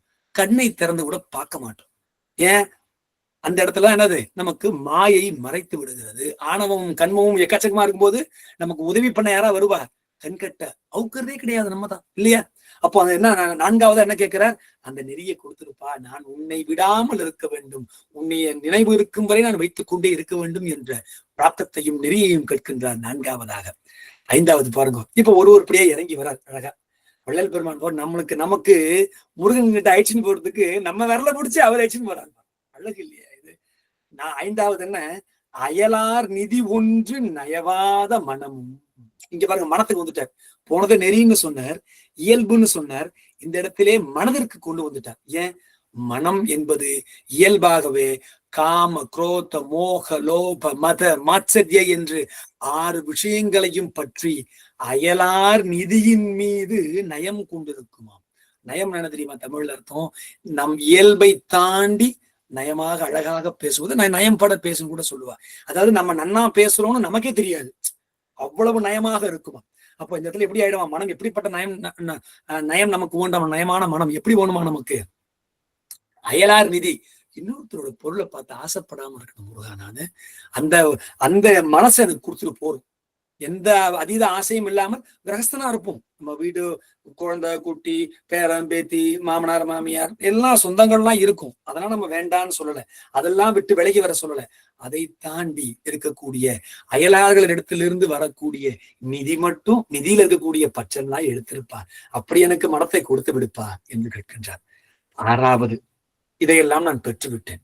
இந்த 5 இன்னொருத்தருக்கு கொடுக்க போறது இல்லை, கேட்க போறது இல்லை, கேட்டா இல்லைன்னு சொல்ல போறது இல்லை. வரிசையா பார்த்தோம் இல்லையா?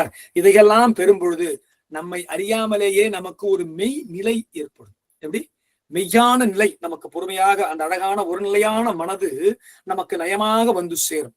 அப்ப வந்து சேரும் பொழுது அதுல இருந்து நம்ம என்ன பண்ணிடுவோமா, அந்த திடத்திலிருந்து நெகிழ்ந்து விடுவோமா. நெகிழாத திடமும் மெய்நிலை நின்று நெகிழாத திடத்தை கொடு முருகா என்று கேட்கின்றார் வள்ளல் பெருமான். 6வது என்ன? நெகிழி. இங்க பாருங்க, திருப்பி தமிழை பத்தி மீண்டும் பேசலாம். பிளாஸ்டிக் தமிழ்ல நெகிழி என்று பெயர். என்னது?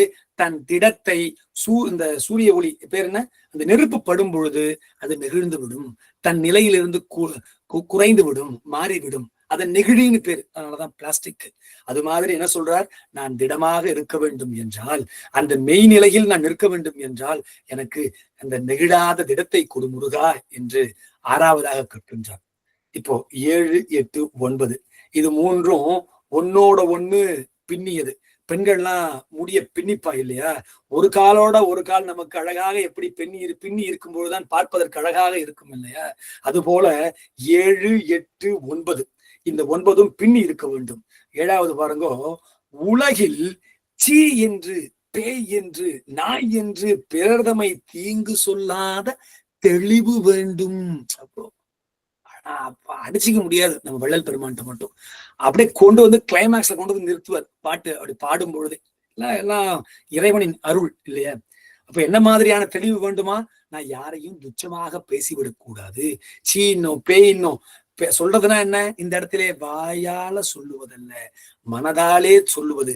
அதனாலதான் சொல்லாத தெளிவு வாயில ஏற்படாது, வாயில மனதிலே ஏற்பட வேண்டும். அப்போ அந்த தெளிவு இருக்கணும்னு 7வதாக கேட்கின்றார்.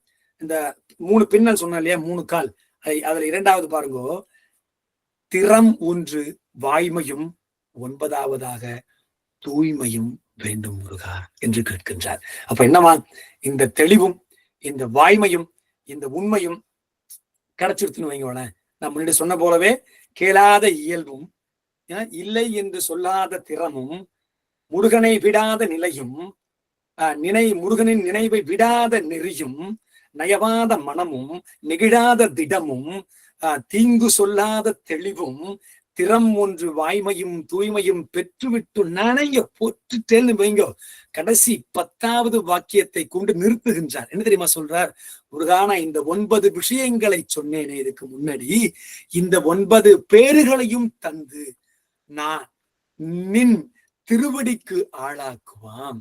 உன்னோட திருவடிக்கு செருப்பாவாது என்ன வச்சுக்கைய, அவன் செருப்போட அளவு வாறு பட்டி அப்படின்னு சொல்றோம் இல்லையா?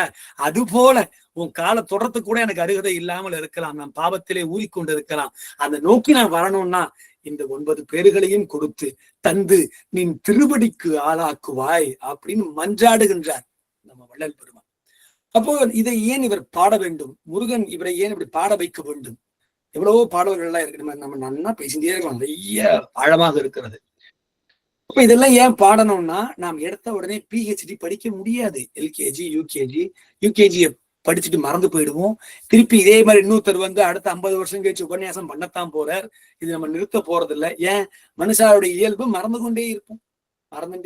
நல்லதும் மறந்து போயிடும், கெட்டதும் மறந்து போயிடும். அதனாலதான் நமக்கு பிடித்த பல மனிதர்களுடன் பேசும் பொழுது அவ பேரே ஞாபகம் வர்றதில்லை. இவளே, இவனே சொல்றோமா இல்லையா? இதை விட வேற இதுவா இருக்கும். அது அதுவா இருக்கும். தினமும் பேசிட்டு இருக்கோம், அதிலேயே நமக்கு சொற்கள் மறந்து போய் விடுகிறது. அப்போ வாழ்ந்து கொண்டிருக்கும் பொழுது நல்லவைகளையும் கெட்டவைகளையும் நம்மால வாழ்நாள் முழுக்க நினைவு வைத்துக் கொள்ள முடியுமா? முடியாது. அதனால இந்த கடந்த காலத்துல சமீபமாக வள்ளல் பெருமான் பாடி இருக்கிறார், அதுக்கு முன்னாடி அருணகிரிநாதர் பாடி இருக்கிறார், அதுக்கப்புறம் தேவாரம் திருவாசகம் எவ்வளவோ இருக்கிறது இல்லையா? இவ்வளவு பேரும் பாடி வச்சுட்டு போயிருக்கா. இப்போ நாமெல்லாம் சிந்தித்துக் கொண்டிருக்கிறோம், மீண்டும் சிந்திக்க போகின்றோம். அப்போ இந்த எல்கேஜி பொறுமையா தாண்டி யூகேஜி ஒண்ணு ஒண்ணா மேல போய் 10, 12 முதுகலை இளைநிலை எல்லாம் படிச்சு முடிச்சு என்ன பண்ண முடியும்? நம்ம PhD வாங்க முடியும் இல்லையா? அது போல முருகனின் வேலாக மாற வேண்டும் என்றால் இந்த வள்ளல் பெருமான் சொன்ன பேர்கள் நிறைய, அதுல பல பேர்கள்ல இந்த 9 பேர்களையும் பெற்று அந்த வினையிலிருந்து நாம் வெளியே வந்து அந்த வேல் உண்டு என்ற நிலையை நாம் பற்றும் பொழுது வேல் உண்டு வினை இல்லை என்பதை நமக்கு காண்பிக்கும் வண்ணமாக இந்த பாடல் அமைந்திருக்கிறது என்பதை சொல்லுவதிலே நமக்கு மனது அவ்வளவு நிறைவை பெறுகின்றது. இப்ப இன்னும் நான் எவ்வளவு நேரம் பேசலாம்னு தெரியல. ஐயா ஸ்ரீராமையா, இன்னும் பேச நேரம் இருக்குங்களா ஐயா? பேசலாமா இன்னும் கொஞ்ச நேரம்? இல்ல ஐயா இன்னும் ஒரு 10 நிமிஷம் மேல பேசலாங்கய்யா, ஏன்னா லேட்டா ஆரம்பிச்சிட்டோம்ல. பேசலாங்கய்யா. சரி சரி சரி, நல்லது நல்லது நல்லது. சரி, ஏன்னா நான் நேரத்துக்கு துவங்குறோமோ இல்லையோ, நேரத்துக்கு முடிக்கணும் இல்லையா, அதுதான் கேட்டேன். நல்லது சரிம்மா. அப்போ இந்த இடத்துல நம்ம முன்பு பார்த்த அருணகிரிநாதருடைய புராணமாக மேலோட்டமா தான் பார்த்தோம். நமக்கு ஆழமாக தெரிந்திருக்க வாய்ப்பு இருக்கு. அப்போ முன்னாடி பார்த்த புராணமாக இருக்கட்டும், அதுக்கப்புறமா இங்க வள்ளல் பெருமான் நமக்கு தெய்வமணி மாலையிலே கொடுத்த பாடல்களாக இருக்கட்டும், இதெல்லாம் ரொம்ப பழசு இல்லையா? ரொம்ப சில காலங்களுக்கு முன்னாடி நடந்தது. இப்போ நமக்கு இப்ப சமீபத்துல நடந்த ஏதாவது ஒரு நிகழ்வோட நம்மளை தொடர்பு படுத்தி பார்க்கணும்னு நமக்கு ஒரு ஆர்வம் இருந்துட்டே இருக்கும் இல்லையா? அதனால சின்ன பசங்க எல்லாம் இந்த பக்திக்குள்ள வரதில்லைன்னு நினைக்கிறேன். நம்ம தான் கொண்டு போய் அவளை அதை கொஞ்சம் பிடிச்சி இழுத்து இப்ப தற்சமயம் எப்படி இருக்கோ அதன் வாயிலாக பக்தியை கொண்டு போய் அவள்கிட்ட செலுத்தணும் அப்படின்னு நான் நினைக்கிறேன். அப்போ சமீபத்திய ஒரு 2 சிறுகதைகள் நம்ம சிந்திக்கலாம். ஒருவேளை எனது உபன்யாசங்களுக்கோ அல்லது எனது யூடியூப் வீடியோக்களை முன்பே பார்த்திருந்தால் இந்த கதைகள் உங்களுக்கு தெரிந்திருக்கலாம். நான் முன்பு சொன்னது போலவே ஒரே ஒரு மாவை மட்டும்தான் நாம் மீண்டும் மீண்டும் அரைக்க முடியும். அது இந்த பக்தி என்ற மாவு மட்டும்தான். புளிக்கவே புளிக்காது. எவ்வளவு நேரம் வேணா அரைச்சு நம்ம தோசை வாத்தண்டே இருக்கலாம். அப்படி ஒரு சிறுகதையை நம்ம இப்போ பார்க்கலாம்னு நினைக்கிறேன். இப்போ ஒரு ஏரோப்ளைன் ஒண்ணு பறந்துட்டு இருக்கு, மேல ஏரோப்ளைன் ஒண்ணு பறந்துட்டு இருக்கு. அந்த ஏரோப்ளைன்ல நிறைய மக்கள் போறா, 200-300 பேர் போறா. போகும்பொழுது அதுல ஒரு குடும்பம் அப்பதான் முதல் முறையாக அந்த ஏரோப்ளைன்ல விமானத்திலே பிரயாணம் செய்யக்கூடிய வாய்ப்பை பெற்றிருக்கிறார்கள். அவளுக்கு ரொம்ப பயமா இருக்கு. ஏறும்போது அப்படியே மேல ஏறும் இல்லையா, பக்கு பக்கு பக்கு பக்குன்னு இருக்கு. அப்படியே மறந்து மேல போறது ரொம்ப இழுக்க புடிச்சுட்டு வரா. நல்லபடியா நான் போய் சேரணும், நல்லபடியா நான் ஊர்ல போய் கீழே போய் இறங்கிடணும்னு உயிரை இறுக பற்றி கொண்டு பறந்து கொண்டு இருக்கிறார்கள். சரியா? அப்போ அந்த குடும்பத்துல ஒரு தலைவர் இருக்கார், ஒரு தாத்தா இருக்கார். சிவப்பழம். அவர் அண்ணா பயங்கரமா திராட்சை கோட்டெல்லாம் போட்டுண்டு காவி சட்டை பேண்ட் எல்லாம் போட்டு ரொம்ப பக்தியுடன் பக்தி தோற்றத்தோட இருக்காருன்னு வச்சுக்கோமே. இருந்தாலும் கை இருக்க பிடிச்சின்னு சிவாய நமகங்கிறார், நமோ நாராயணங்கிறார், முருகாசனம்ங்கிறார், என்னென்ன சுவாமி உண்டோ எல்லாத்தையும் சொல்றாரு. ஏன் அவர் உயிரோட போய் நல்லபடியா கீழே போய் இறங்கணும். அப்போ இது நடந்து கொண்டு இருக்கும் பொழுது பக்கத்துல ஒரு சிறுமியை பார்க்கின்றார். அந்த குழந்தை ஒரு 10, 12, 11 வயசு இருக்கும். அவள் அமைதியாக வருகிறாள். அவளுக்கு எதுவுமே எந்த விதமான சஞ்சலமும் இல்லை. கொஞ்ச தூரம் பறந்துட்டு இருக்கும்போது திடீர்னு ஆங்கிலத்துல டர்புலன்ஸ் அப்படின்னு சொல்லுவா. அதாவது அதிர்வுகள் ஏற்படும். சில புறச்சூழலின் காரணமாக ஏரோப்ளைன் என்ன பண்ணும், கிடுன்னு ஆடும். அப்ப உடனே கேப்டன் சொல்றார், அங்க இருந்து எல்லா சீட் பெல்ட் போட்டுங்கோ, பத்திரமா இருங்கோ, நடக்காதீங்கோ அப்படின்னு நெறிமுறைகளை அங்கிருந்து ஒலிபெருக்கியின் வாயிலாக அந்த தலைவர் சொல்லுகின்றார். சொன்ன உடனே இவாளுக்கு இவ்வளவு நேரமும் முருகனை பற்றியவர்கள் டபக்குன்னு சீட் பெல்ட்டை பற்றினார்கள். உடனே இல்லையா என்ன பண்ணிட்டா, போய் டபக்குன்னு சீட் பெல்ட்டை போட்டுட்டா. ஏன்னா தலைவர் சொன்னதை நம்ம கேட்கணும். போட்டுண்டாச்சு. ஏன்? அந்த தலைவன் தான் முருகனின் வாயில தான் யார் சொல்றா, ஐயோ நான் முருகன்கிட்ட கேட்டுட்டேன், நான் சீட் பெல்ட்ல போட்டு வேண்டாம் உட்காந்துட்டேன் நம்ம சொல்ல முடியாது. அப்பனும் போட்டுக்கணும். சீட் பெல்ட்டை போட்டுட்டார். பயங்கரமா ஆடுறது. 10 நிமிஷம் வரைக்கும் அந்த டர்புலன்ஸ் கொஞ்சம் கூட குறையவே இல்லை. எல்லா சாமியும் கத்துறா. ஏன்னா அந்த குடும்பம் என்ன இல்லை, இதுக்கு முன்னாடியாவா ஏரோப்ளைன்ல போனதே இல்லை. பயங்கரமா ஆடுறது. அப்போ அந்த தாத்தா இருந்தார் இல்லையா, அந்த சிறுமியை பார்க்கின்றார். அந்த சிறுமி என்னவா, அவளுக்கு கொஞ்சம் கூட சஞ்சலமே இல்லை. ஒரு பயமோ, சாமியை கூப்பிட்டாலோ, ஒரு ஏதாவது ஒரு சம்பாஷணைகள் செய்வோம் இல்லையா, ஆங்கிலத்துல பாடி லாங்குவேஜ்னு சொல்லுவா, நம்ம ஒண்ணு காமிப்போம் இல்லையா, அப்படி எதுவுமே பண்ணல. அந்த குழந்தை, பெண் குழந்தை அழகாக அமர்ந்திருக்கிறாள் புன்முறுவலோடு. கொஞ்சம் நேரம் கழிச்சு அந்த டர்புலன்ஸ்லாம் அதிர்வலைகள்லாம் அடங்கியது. அப்புறம் கேப்டன் சொல்லிட்டார், நம்ம தாண்டிட்டோம், இதுக்கப்புறம் பிரச்சனை இல்லை, நீங்க சீட் பெல்ட் எல்லாம் அவுத்துடலாம் அப்படின்னு எல்லாம் ஆசுவாசப்படுத்தியாச்சு. இப்ப டர்புலன்ஸும் குறைஞ்சது, மனசுல இருந்த ஹார்ட் பீட்டும் குறைஞ்சு இயல்பு நிலைக்கு திரும்பியது. உடனே அந்த தாத்தாவுக்கு இப்போ ஒரு ஐயம், அது எப்படி இந்த பெண் குழந்தை மாத்திரம் இந்த இடத்திலே இளங்கன்று பயம் அறியாதுன்னு நம்ம கேள்விப்பட்டிருக்கோம். ஆனா இந்த பயம் கட்டாயமா இந்த இளங்கன்று கண்டிருக்க வேண்டும், இல்லைன்னா அவ்வளவு பெரிய உயிர் சார்ந்த சமாச்சாரம் இல்லையா, பயப்படணும் இல்லையா. அது எப்படி இந்த பெண் குழந்தைய கொஞ்சம் கூட பயப்படாமல் இருக்கானே ஒரு சந்தேகம். இங்க என்ன அந்த குழந்தைங்க பெண் குழந்தைகிட்ட போற போய், மா நீ யாருமா நீனு அப்படின்னு விசாரிச்சு சம்பாஷணைகள் பேசிக்கொண்டே வரும்போது அந்த கேள்வியை கேட்கின்றார். நான் கொஞ்ச நேரத்துக்கு உன்னை பார்த்தேன், உனக்கு கொஞ்சம் கூட மனசுலயோ உடம்புலயோ எதுலையுமே பயமே தெரியல, இவ்வளவு பெரிய டர்புலன்ஸ் எல்லாம் ஏற்பட்டதேமா, உனக்கு பயமாவே இல்லையாமா அப்படின்னு, அவ்வளவு உனக்கு மன தைரியம் இருக்கிறதா அப்படின்னு அந்த பெண் குழந்தை கிட்ட போய் கேட்டாங்க. அந்த பெண் குழந்தை சொன்னாலாம், மன தைரியமா திடமா அப்படின்னா எனக்கு என்னன்னே தெரியாதே தாத்தா, நீங்க என்ன தாத்தா கேக்குறீங்க, எனக்கு புரியலையே அப்படின்னா. இல்லம்மா, உனக்கு பயம் இல்லாமல் எப்படி இருந்த நீனு, எப்படி நடுநிலையான மனதோட நீ எப்படி இருந்த அப்படின்னு உடனே அந்த பெண் குழந்தை ஒரு பதில சொன்னா. என்ன தெரியுமா சொன்னா, பைலட் தான் எங்க அப்பா, இந்த வண்டியை ஓட்டி கொண்டிருப்பது, இந்த ஏரோப்ளேனை ஓட்டின்னு இருக்கிறதே எங்க அப்பா தான். என் தந்தை இந்த வண்டியை ஓட்டும் பொழுது என் தந்தைக்கு தெரியும் நான் இதிலே பயணம் செய்து கொண்டிருக்கிறேன் என்று. அப்போ என் தந்தை என்னை கட்டாயமா கீழே கொண்டு போய் போற்ற மாட்டாருங்கிற நம்பிக்கை, சரணாகதி என் தந்தையின் மீது நான் வைத்திருக்கும் பொழுது இந்த பயணம் எனக்கு எந்த விதத்திலாவது பயத்தை ஏற்படுத்துமா அப்படின்னு சொன்ன உடனே அவருக்கு சம்மட்டி அடி. அந்த தாத்தாவுக்கு, நான் முருகா முருகா என்று கத்தினேனே, முருகன் என்னை காப்பாற்றுவான் என்ற நம்பிக்கை எனக்கு முழுமையாக இருந்திருந்தால் இந்த இடத்திலே எனக்கு பயம் வந்திருக்குமா? அப்போ இந்த வண்டியவே அந்த பைலட் காப்பாற்றிட முடியும் என்றால், இந்த வாழ்க்கை என்ற படகை ஓட்டி கொண்டிருக்கும் முருகன் நம்மை எல்லாம் காப்பாற்ற மாட்டானா? அந்த நம்பிக்கை என்பது நமக்கு நிச்சயமாக இருக்க வேண்டாமா? அங்கங்க அப்பப்போ இந்த 5Gன்னு சொல்ற கேள்விப்பட்டிருப்போம் இல்லையா, 5G நல்லா தெரியுமே. இப்ப 5G நல்லா இருக்கிறதுனாலதான் நம்ம எல்லாம் பேசிட்டு இருக்கோம். 5Gனா வேற ஒண்ணும் இல்லை, ஐம்புலன்களையும் அடக்கக்கூடிய குருவாக முருகன் திகழ்கின்றார். அதனால நம்ம பார்த்துட்டு இருக்கோம். இப்போ ஐம்புலனையும் அடக்கிறதுக்கு 5G வேணும்னு எப்படி எங்க போனாலும் நமக்கு 5G கனெக்ட் ஆகி நமக்கு இன்டர்நெட் கிடைக்கிறதோ, அது போல நாம் எங்கு சென்றாலும் எந்த வேலையை செய்து கொண்டிருந்தாலும் சொல்லற சும்மா இருந்தாலும் முருகனின் நாமம் மாத்திரம் என்ன பண்ணணும், மனதிலே உதித்து கொண்டே இருக்க வேண்டும். நித்தியமும் முன்னாடி சொன்ன நானு நித்திய புகழ்னு சொன்னேன் இல்லையா, இறைவனின் புகழ் மாத்திரம்தான் நித்தியமானது. அப்படி நிகழ்ந்துட்டே இருக்கும் பொழுது, நாம் உதித்து கொண்டே இருக்கும் பொழுது வேற ஏதாவது வாழ்க்கையில பிரச்சனை வர வாய்ப்பு இருக்கு. இப்போ இந்த வள்ளல் பெருமானுடைய பாடல்களாக இருக்கட்டும், முன்னாடி பார்த்த புராணமாக இருக்கட்டும், நமக்கு ஒரு சூட்சமத்தை சொல்லி கொடுக்கிறது. இப்ப எடுத்துக்காட்டுக்கு பாருங்க, ஒரு சின்ன மண் துகள் இருக்கு, சரியா? நல்லா ஒரு மண் துகள், மண் தூசின்னு சொல்றோம் இல்லையா, தூசி மண் துகள் இருக்கு. அது அவ்வளவு தூரத்துல இருக்குன்னு வச்சுப்போம், ரொம்ப தூரமாக இருக்கிறதுன்னு வச்சுப்போம். நமக்கு ஏதாவது பிரச்சனை இருக்காதனால, அந்த மண் துகளால நமக்கு ஏதாவது பிரச்சனை இருக்கிறதா? எதுவுமே இல்லை. அந்த மண் துகளை போய் நம்ம தொடுறோம், தொட்டோடனே கை என்னவாயிடும், அழுக்காயிடுமா? உடனே என்ன பண்ணுவோம், தட்டிடுவோம்.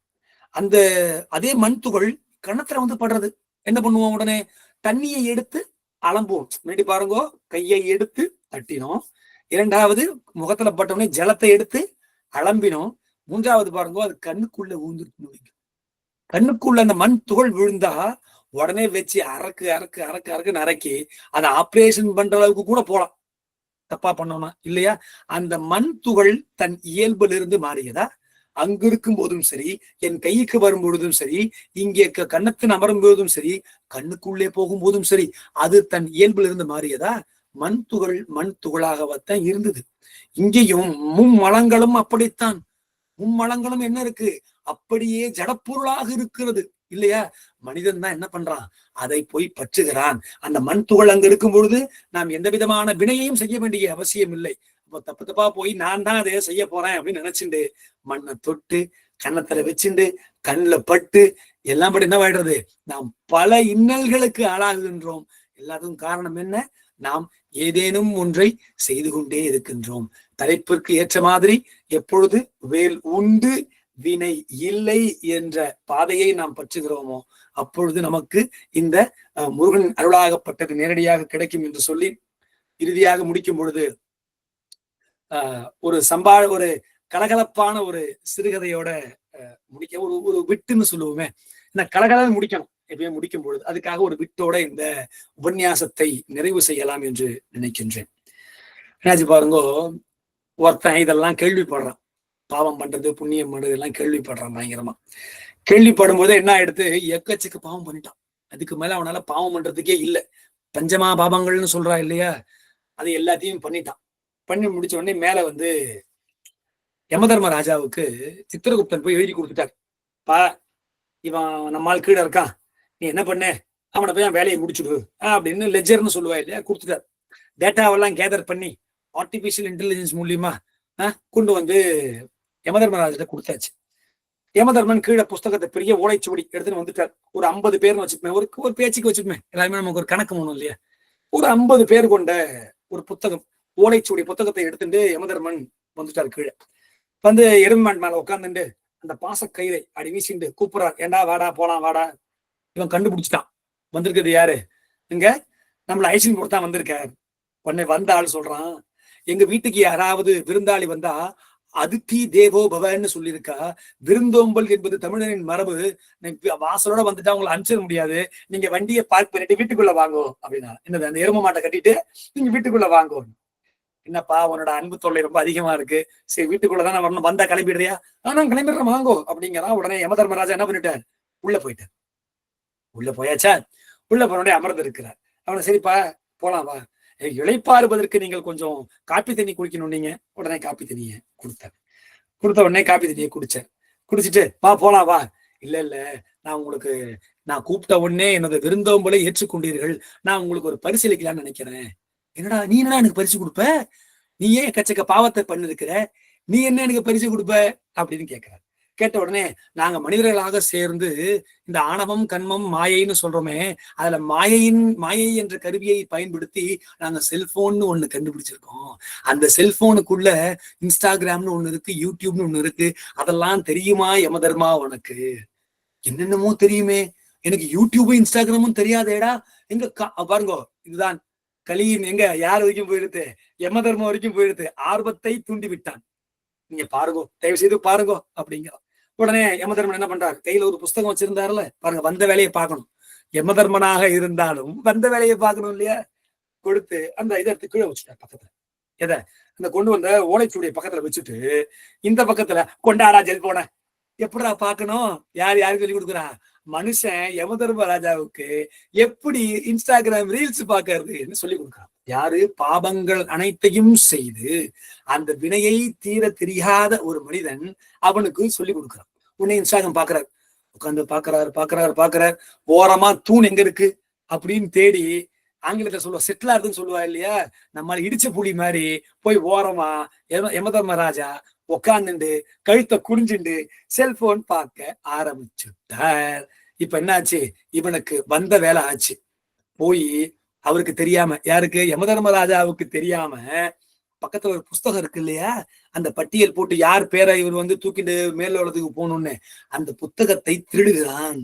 திருடி வந்து பார்த்தா முதல் பேரே அவன் பேர் தான். புத்தகத்தை திறந்த உடனே முதல் பேரே அவன் பேர் தான். பார்த்தான், கிழிக்க முடியுதான்னு பாக்குறான், எடுக்க முடியறதான்னு பாக்குறான். அவன் பேரை வந்து அழிக்கவோ கிழிக்கவோ எதுவுமே பண்ண முடியல. இது என்னடா, நாம பயங்கரமாக யோசித்து எப்படியாவது தப்பித்து விடலாம் என்றெல்லாம் பாருங்க, பண்ணதே பாவம். அந்த வினையை தீர்ப்பதற்கு தான் அவரே ஐசன் போர்த்துக்கு வந்திருக்காரு. அந்த வினையிலேயும் தப்பிக்க கூடாதுன்னு இன்னொரு வினை, இன்னொரு பாவம், என்னது, திருடி அதை அழிச்சு புடுங்கி எல்லாம் பாருங்க. மனுஷன் எவ்வளவு மோசமான ஆள்னு பாருங்க. புடிச்சு பார்த்தான், உடனே புத்தி வேலை செய்யறது அவனுக்கு. ஏன்னா ஆணவம் இருக்கிறது இல்லையா, ஆணவம் இருக்கிறவன், அறிவு இருக்கிறவனுக்கு ஆணவம் இருக்கிறதுன்னு சொல்லுவா. அப்போ அவனுக்கு பயங்கரமான ஆணவம், என்னது, அறிவு இருக்குன்னு சொல்லிட்டு தன் முதல் பெயரை மடிச்சு பின்பக்கமா வச்சுட்டான். ஸ்பைரல் பவுண்டிங்னு வச்சுக்கோங்களேன், ஸ்பைரல் பைண்டிங் மாதிரி. அதுவுமே ஓலைச்சுவடிலாம் கண்டுபிடிச்சதுதான். ஸ்பைரல் என்ன பண்ணிட்டான், பின்பக்கமா கடைசியில 50வது பேரா வச்சுட்டான். குறைந்தபட்சம் இந்த யமதர்மம் இருக்காரு இல்லையா, திருப்பி 1 2 3 போயிட்டு வர்றதுக்கு ஒரு வருஷம் ஆகலாம்ல அப்படின்னு சொல்லிட்டு புத்தாத்தனமா கீழ்பக்கமா எடுத்து வச்சுட்டு அந்த யாருக்கும் தெரியாம, யமதர்மனுக்கு தெரியாம கொண்டு போய் அங்க வச்சுட்டு வந்துட்டான். கொஞ்ச நேரம் ஆச்சு. யமதர்மன் ரொம்ப நேரமா செல்போன் பார்த்துட்டே இருந்து ஒரு வார்த்தையை சொல்லுகின்றார். டே மானுடா, நரனே, நீ எப்படிப்பட்ட ஆள்டா நீனு? என்ன ஆச்சு யமதர்மா? எனக்கு வலி என்ற சொல்லிற்கு அர்த்தமே தெரியாதரா?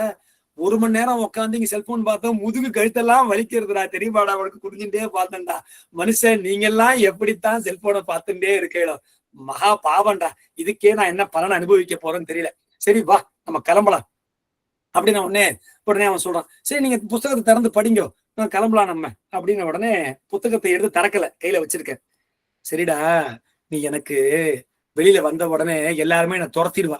யமதர்மம் வந்தா நம்மெல்லாம் வான்னு கூப்பிடுவான்னு, வான்னு கூப்பிடுவான்னு துரத்ததான் பார்ப்போம். நீ தாண்டா மனுஷன் என்னை வான்னு கூப்பிட்டு ஜலம் கொடுத்து இளைப்பாறுவதற்கு கேளிக்கையை கொடுத்து செல்போனை கொடுத்து என்னென்னமோ பண்ணிருக்க. நான் உனக்கு ஒரு உதவி செய்யலாம் என்று பார்க்கின்றேன் அப்படின்னாரா.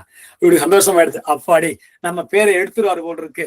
கேஸ்ல எல்லாம் சொல்லுவாரு இல்ல, கேஸ்ல சொல்லுவாரு இல்லையா, அபார்டட் அப்படின்னு ஒரு வார்த்தை இருக்கு, ABBOTTன்னு சொல்லுவாங்க இங்கிலீஷ்ல. அதுல இருந்து எடுத்து நம்மள நீக்கிடுவார் போல் இருக்கு அப்படின்னு. உடனே அந்த இடத்துல யமதர்மராஜா சொன்னாராம், டேய் நான் என்னுடைய சட்டப்படி முதல்ல இருந்து கடைசிக்கு போகணும்டா, நீ உதவி பண்ண காரணத்தினால நான் கடைசியில இருந்து முதல்ல வரேன்டா அப்படின்னு சொன்னாராம். என்ன ஆச்சு இந்த இடத்துல? இப்போ மனிதன் தன் அறிவை பயன்படுத்தி, மனிதன் தனது ஆணவத்தையும் கண்மத்தையும் பயன்படுத்தி மாயைக்குள்ள பூந்து எப்படியாவது என் வினையிலிருந்து நான் தீர்த்து விடுவேன் என்று நினைத்தாலும், யமதர்மராஜாவே நினைச்சாலும் சரி உன் பாவங்களை தீர்ப்பேன் என்று நினைத்தாலும் சரி, மனிதன் சொல்ல சும்மா இருந்து வேல் உண்டு வினை இல்லை என்பதை எப்பொழுது ஏற்கின்றானோ அப்பொழுதுதான் முருகனின் வேலாக மாற முடியும் என்று சொல்லிக்கொண்டு, கண்களிலே கலக்கம் வந்தால் அதற்கு பெயர் இருள், மனதிலே கலக்கம் வந்தால் அதற்கு பெயர் மருள். அந்த இரண்டையும் களைய வல்லது இறைவனின் அருள். அந்த இறைவனின் அருளாகப்பட்டது நமக்கு அனைவருக்கும் கிடைக்க வேண்டும் என்றால் முருகனின் அருள் இருந்தால் மட்டும்தான் கிடைக்கும் என்று சொல்லிக்கொண்டு இந்த உபன்யாசத்தை இந்த அளவிலே நிறைவு செய்கின்றேன். நன்றி, வணக்கம். சிவாய நமங்கய்யா, அருமை அருமை. இன்னைக்கு நன்றி உரை சொல்ல புஷ்பலதா அம்மா வாருங்கள் அம்மா. அக்கா நீங்களே சொல்லிடுங்கக்கா. இன்னைக்கு சொல்லுமா நீ பேசுமா. அருமைக்கா அருமை. இன்றைய உரைகள் கேட்கறதுக்கு நாங்களாம் புண்ணியம் பண்ணிருக்கணும். ஆமா, இன்றைய நிஜமானங்க ஐயா, நீங்க பேசுறதே அப்படியே வாய் திறந்து பார்த்துட்டு இருக்கோம். அந்த உரைகளை கேட்கும் போது உங்களுடைய அதான் அந்த முகப்பாவமும் உங்களுக்கு உங்களுடைய முகப்பாவம், நீங்க கையினுடைய அசைவுகளையும் பார்க்கும்போது எங்களுக்கு நம்ம மெய் மறந்து போயிட்டோம். இன்னைக்கு நிஜமான மெய் மறந்து போயிருக்கோம். மிகவும் நன்றிங்க ஐயா, நன்றி. இந்த இதை கேட்கறதுக்கு எனக்கு என்ன சொல்ல, ஏன்னா நன்றி உரை எப்போதுமே பிரேமாமா தான் சொல்லுவாங்க. அவங்கதான் நிறைய குறிப்பெடுத்து சொல்லுவாங்க. எங்களுக்கு அந்த அளவுக்கு குறிப்பு அவங்க அப்படியே ரிப்பீட் பண்ணுவாங்க. நீங்க பேசுறதே இந்நேரம் பிரேமாமா பேசினா அப்படியே ரிப்பீட் பண்ணுவாங்க. எங்களுக்கு அந்த அளவுக்கு எடுத்து எழுதுறதுக்கும் தகுதி இல்லை, அது சொல்றதுக்கு எங்களுக்கு தகுதி இல்லை. ஆனா இந்த நன்றி உரை பிரேமாமா தான் சொல்லணும் கரெக்டா. அக்கா நீங்களே இந்த நன்றி உரையை சொல்லுங்க அக்கா. சொல்லுங்க புஷ்பா, சொல்லுங்க. அக்கா நான் என்ன சொல்றது, என்ன உணர்ந்தீங்களோ சொல்லுங்க. அத ஐயா, வேல் உண்டு வினை இல்லை. இந்த இதனுடைய இந்த நோக்கம் நம்ம மனத்துல நிறைவா இருக்கணும்ன்றத மாதிரி நோக்கம் வேணும். நமக்கு நோக்கம் இல்லாத வாழ்க்கை ரொம்ப கொடுமையா. ஆனா எந்த விஷயத்தை எடுத்தாலும் நோக்கத்தோட செய்யணும். இந்த தலைப்புக்கு சொன்னது மாதிரி நீங்க தலைப்புக்கு ஏற்ற மாதிரி வேலுண்டை வினையில்லை இந்த தலைப்புக்கு ஏற்ற மாதிரி அழகாக பேசுனீங்க. அந்த நோக்கம் இல்லாதது வாழ்க்கையில நிறைவு இல்லாத வாழ்க்கை ஆகும். நோக்கம் இல்லாத வாழ்க்கை நமக்கு நிறைவில்லாத வாழ்க்கை. நம்ம எதை நினைச்சு ஒரு செயலை செய்தாலும் இந்த செயலை நம்ம திறம்பட செய்யணும். அந்த நோக்கத்தோட செய்தாதான் அது திறம்பட அமையும். அந்த வேலையும் திறம்பட அமையும். சரி, நம்ம ஒரு அலட்சியத்தோட இதெல்லாம் நம்மளால செய்ய முடியும் அப்படின்னு நம்ம நினைச்சா அந்த வேலை நிறைவா அமையாதுங்க ஐயா. நிஜமான நீங்க சொன்னது நிஜம். நோக்கம் இல்லாத வாழ்க்கை வாழறது நல்லது இல்லை. அதனால நோக்கத்தை படித்து நிறைவை தரக்கூடிய பதம் வேண்டும். அப்புறம் வேல் உண்டு வினை இல்லைன்றப்ப வேலாக இருக்கிற நம்ம உறைவனை நம்ம நன்கு பிடிக்கணும். அந்த வேலை பிடிக்கணும்னு இதை நம்ம மனத்துல வேல் இறைவன் இறைவனாக சிந்திக்க வைக்கக்கூடியது. அதை நம்ம நல்லா அந்த வேல் என்பது அருள். அந்த அருளை நம்ம பிடிக்கணும். அதை பிடிச்சோம்னா நமக்கு வினை இல்லை. அது நீங்க அவ்வளவு தெளிவாக சொன்னீங்க. அத நம்ம வேலை பத்தி முருகனை பத்தி பேக்கும்போது சிலர் இப்படி சொல்லுவாங்க, 2 மனைவி அப்படின்னு சொல்லுவாங்க. இச்சா சக்தி கிரியா சக்தின்ற அந்த இதை பிடித்தால்தான் ஞான சக்தி என்ற முருகனை நம்ம இருக பிடிக்க முடியும் என்று சொன்னீங்க. முருகனின் வேலாக இருக்க வேண்டும், நம்ம மாற வேண்டும் என்பது நோக்கமாக இருக்க வேண்டும். இறைவனின் முருகனின் வேலாக இருக்க வேண்டும் என்று நாம நோக்கமாக கொள்ள வேண்டும். அப்படி நல்ல அழகா ஆணி அடிச்சா போல உங்களுடைய வார்த்தைகள் சொற்கள் அவ்வளவு அழகா இருந்ததுங்க ஐயா. வினை இல்லை அப்படின்னதுக்கு நீங்க அந்த கேளா இயல்பு, திறமை, சரணாகதி, மனம், மெய், நெகிழ்வு, இத பத்தி 9 காரணங்கள் சொன்னீங்க இல்லைங்களா? அது ஒருத்தங்க கேட்டா யாசகம் கேட்காமல் இருக்க வேண்டும். யாசகம் கேட்கறதுக்கு கொடுக்கிற அந்த இல்லை என்று சொல்லாத நமக்கு அந்த மனத்தை கொடுக்க வேண்டும். மனத்தையும் கொடுக்கணும், பொருளையும் நமக்கு கொடுக்கணும். ஒருத்தங்க யாசகம் கேட்கும்போது நமக்கு கொடுக்கணும்ன்ற மனத்தையும் கொடுக்கணும், அதுக்குன்னு அந்த பொருளையும் நமக்கு கொடுக்கணும் ஆண்டவன். அப்புறம் சரணாகதி தத்துவம். சரணாகதி தத்துவத்தை பூனைக்குட்டி, குரங்கு குட்டி சொன்னீங்க ஐயா. நிஜம், குரங்கு குட்டி சரணாகதி தாயை பிடிச்சுக்கிட்டு போயிட்டு போகுது. அது மாதிரி முருகனை நாம நல்லா பிடிச்சுக்கணும், அவனை பிடிச்சுக்கணும். அதே மாதிரி பூனைக்குட்டி தாயே சரணம்னு சொல்லிட்டு போகுது. அதே மாதிரி முருகா நீயே சரணம்னு சொல்லிட்டு முருகன்ட்ட சரணாகதி. அந்த சரணாகதி தத்துவம் ரொம்ப நல்லா இருந்ததுங்க ஐயா. அப்புறம் மனம் காமம், குரோதம் அந்த 6 வகை இதுலயே நம்ம மாட்டிட்டு இருக்கோம். அதுல இருந்து நம்ம வெளியே வரணும். அந்த வெளியே வர்றது மெய் என்ற உணர்வு இருக்கணும் நமக்கு. மெய்யா இருந்து நம்ம மனம் நெகிழ்ந்து இறைவனின் சரணாகதி அடையணும். அதுல நமக்கு தெளிவு வேணும். பின்னி இருக்கணும். முருகனோட நம்ம பின்னி இருந்து யாரையும் காமம், குரோதம் அந்த இதெல்லாம் இல்லாம யாரையும் தூற்றாம நல்லபடியா நம்ம மனசுல ஒரு தெளிவா இருந்து வாய்மையும் தூய்மையும் அடைஞ்சு நம்ம இறைவனுடைய திருவடியை அடையணும்ன்றத அந்த 9 இதையும் சொல்லி கடைசி 10வதாக நாம அந்த திருவடியை அடையணும்ன்றத தெளிவை நல்லா அழகா தெளிவாக கொடுத்தீங்க ஐயா. ஒரு மிகவும் அந்த நீங்க சொன்ன கடைசியா சொன்ன அந்த கதைகள் ரொம்ப அருமைங்க ஐயா. நாம செல்போன் பயன்பாடும் ஒரு இது நமக்கு அதையும் ஒரு இதா கொடுத்துருக்கீங்க. ஏன்னா இப்போதைய நிலைமை செல்போன் பயன்பாடு நமக்கு அதிகமா தான் இருக்கு. அது குழந்தைகள் முதல் பெரியவர்கள் வரை. ஏன்னா இப்ப சமீபத்துல என் மகன் அப்ப அவங்க மாமியும் காலையில எழுந்துலேருந்து செல்போனே தட்டிட்டே இருக்காங்க அப்படின்னு அவ ஒரு வேலைக்கு போற பெண்ணு. அவ காலையில எழுந்து சமையல் செஞ்சுட்டு எல்லாம் செஞ்சுட்டு, ஆனா அவங்க மாமி செல்போனாவே இருக்காங்க அப்படின்ற ஒரு இதை சொன்னா. வயதானவர்கள் தான், அவங்களும் அதுக்கு அடிமையாயிருக்காங்க. அப்படின்ற பட்சத்து இந்த செல்போனுடைய இதையும் நீங்க ஒரு அழகாக ஒரு கதையாக சொன்னாலும் அழகாகவும் சொல்லுங்க. ஆனா வேலுண்டு வினையில் என்றப்ப அந்த வினையை எப்படிதான் நம்மளை தாக்கும். நம்ம செய்த பலன் பாவம் எல்லாத்தையும் சேர்த்து அந்த வினை நம்ம எப்படியும் தாக்கும். அதனால நம்ம முருகனை இருக பற்றி கொள்ளணும்.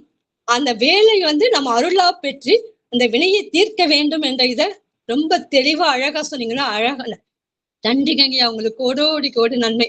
ஏன்னா உங்களுடைய அசைவுகள் அந்த ஒரு சொன்ன பதம் எங்களுக்கு எனக்கு மிகவும் பிடிச்சிருந்துங்க ஐயா. நன்றிங்க ஐயா, கோடி நன்மைகள். திருச்சிற்றம்பலம். சிவாய நம்ம திருச்சிற்றம்பலம். நன்றிங்கம்மா புஷ்பலதாம்மா.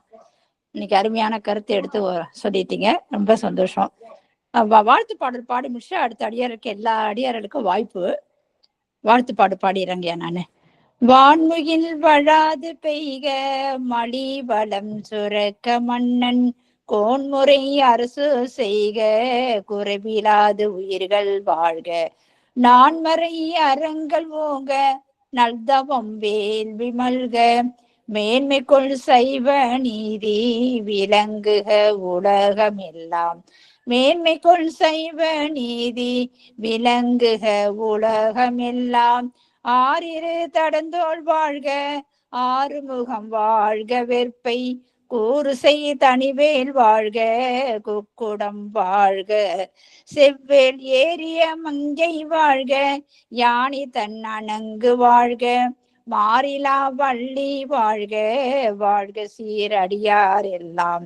மாறிலா வள்ளி வாழ்க வாழ்க சீரடியார் எல்லாம். திருச்சிற்றம்பலம். வெற்றிவேல் முருகனுக்கு அரோகரா, ஞானவேல் முருகனுக்கு அரோகரா, சக்திவேல் முருகனுக்கு அரோகரா. அடியார்கள் யாரும் போக வேண்டாம், உங்க கருத்தை நீங்க சொல்லலாம். யார் கை தூக்குறீங்களோ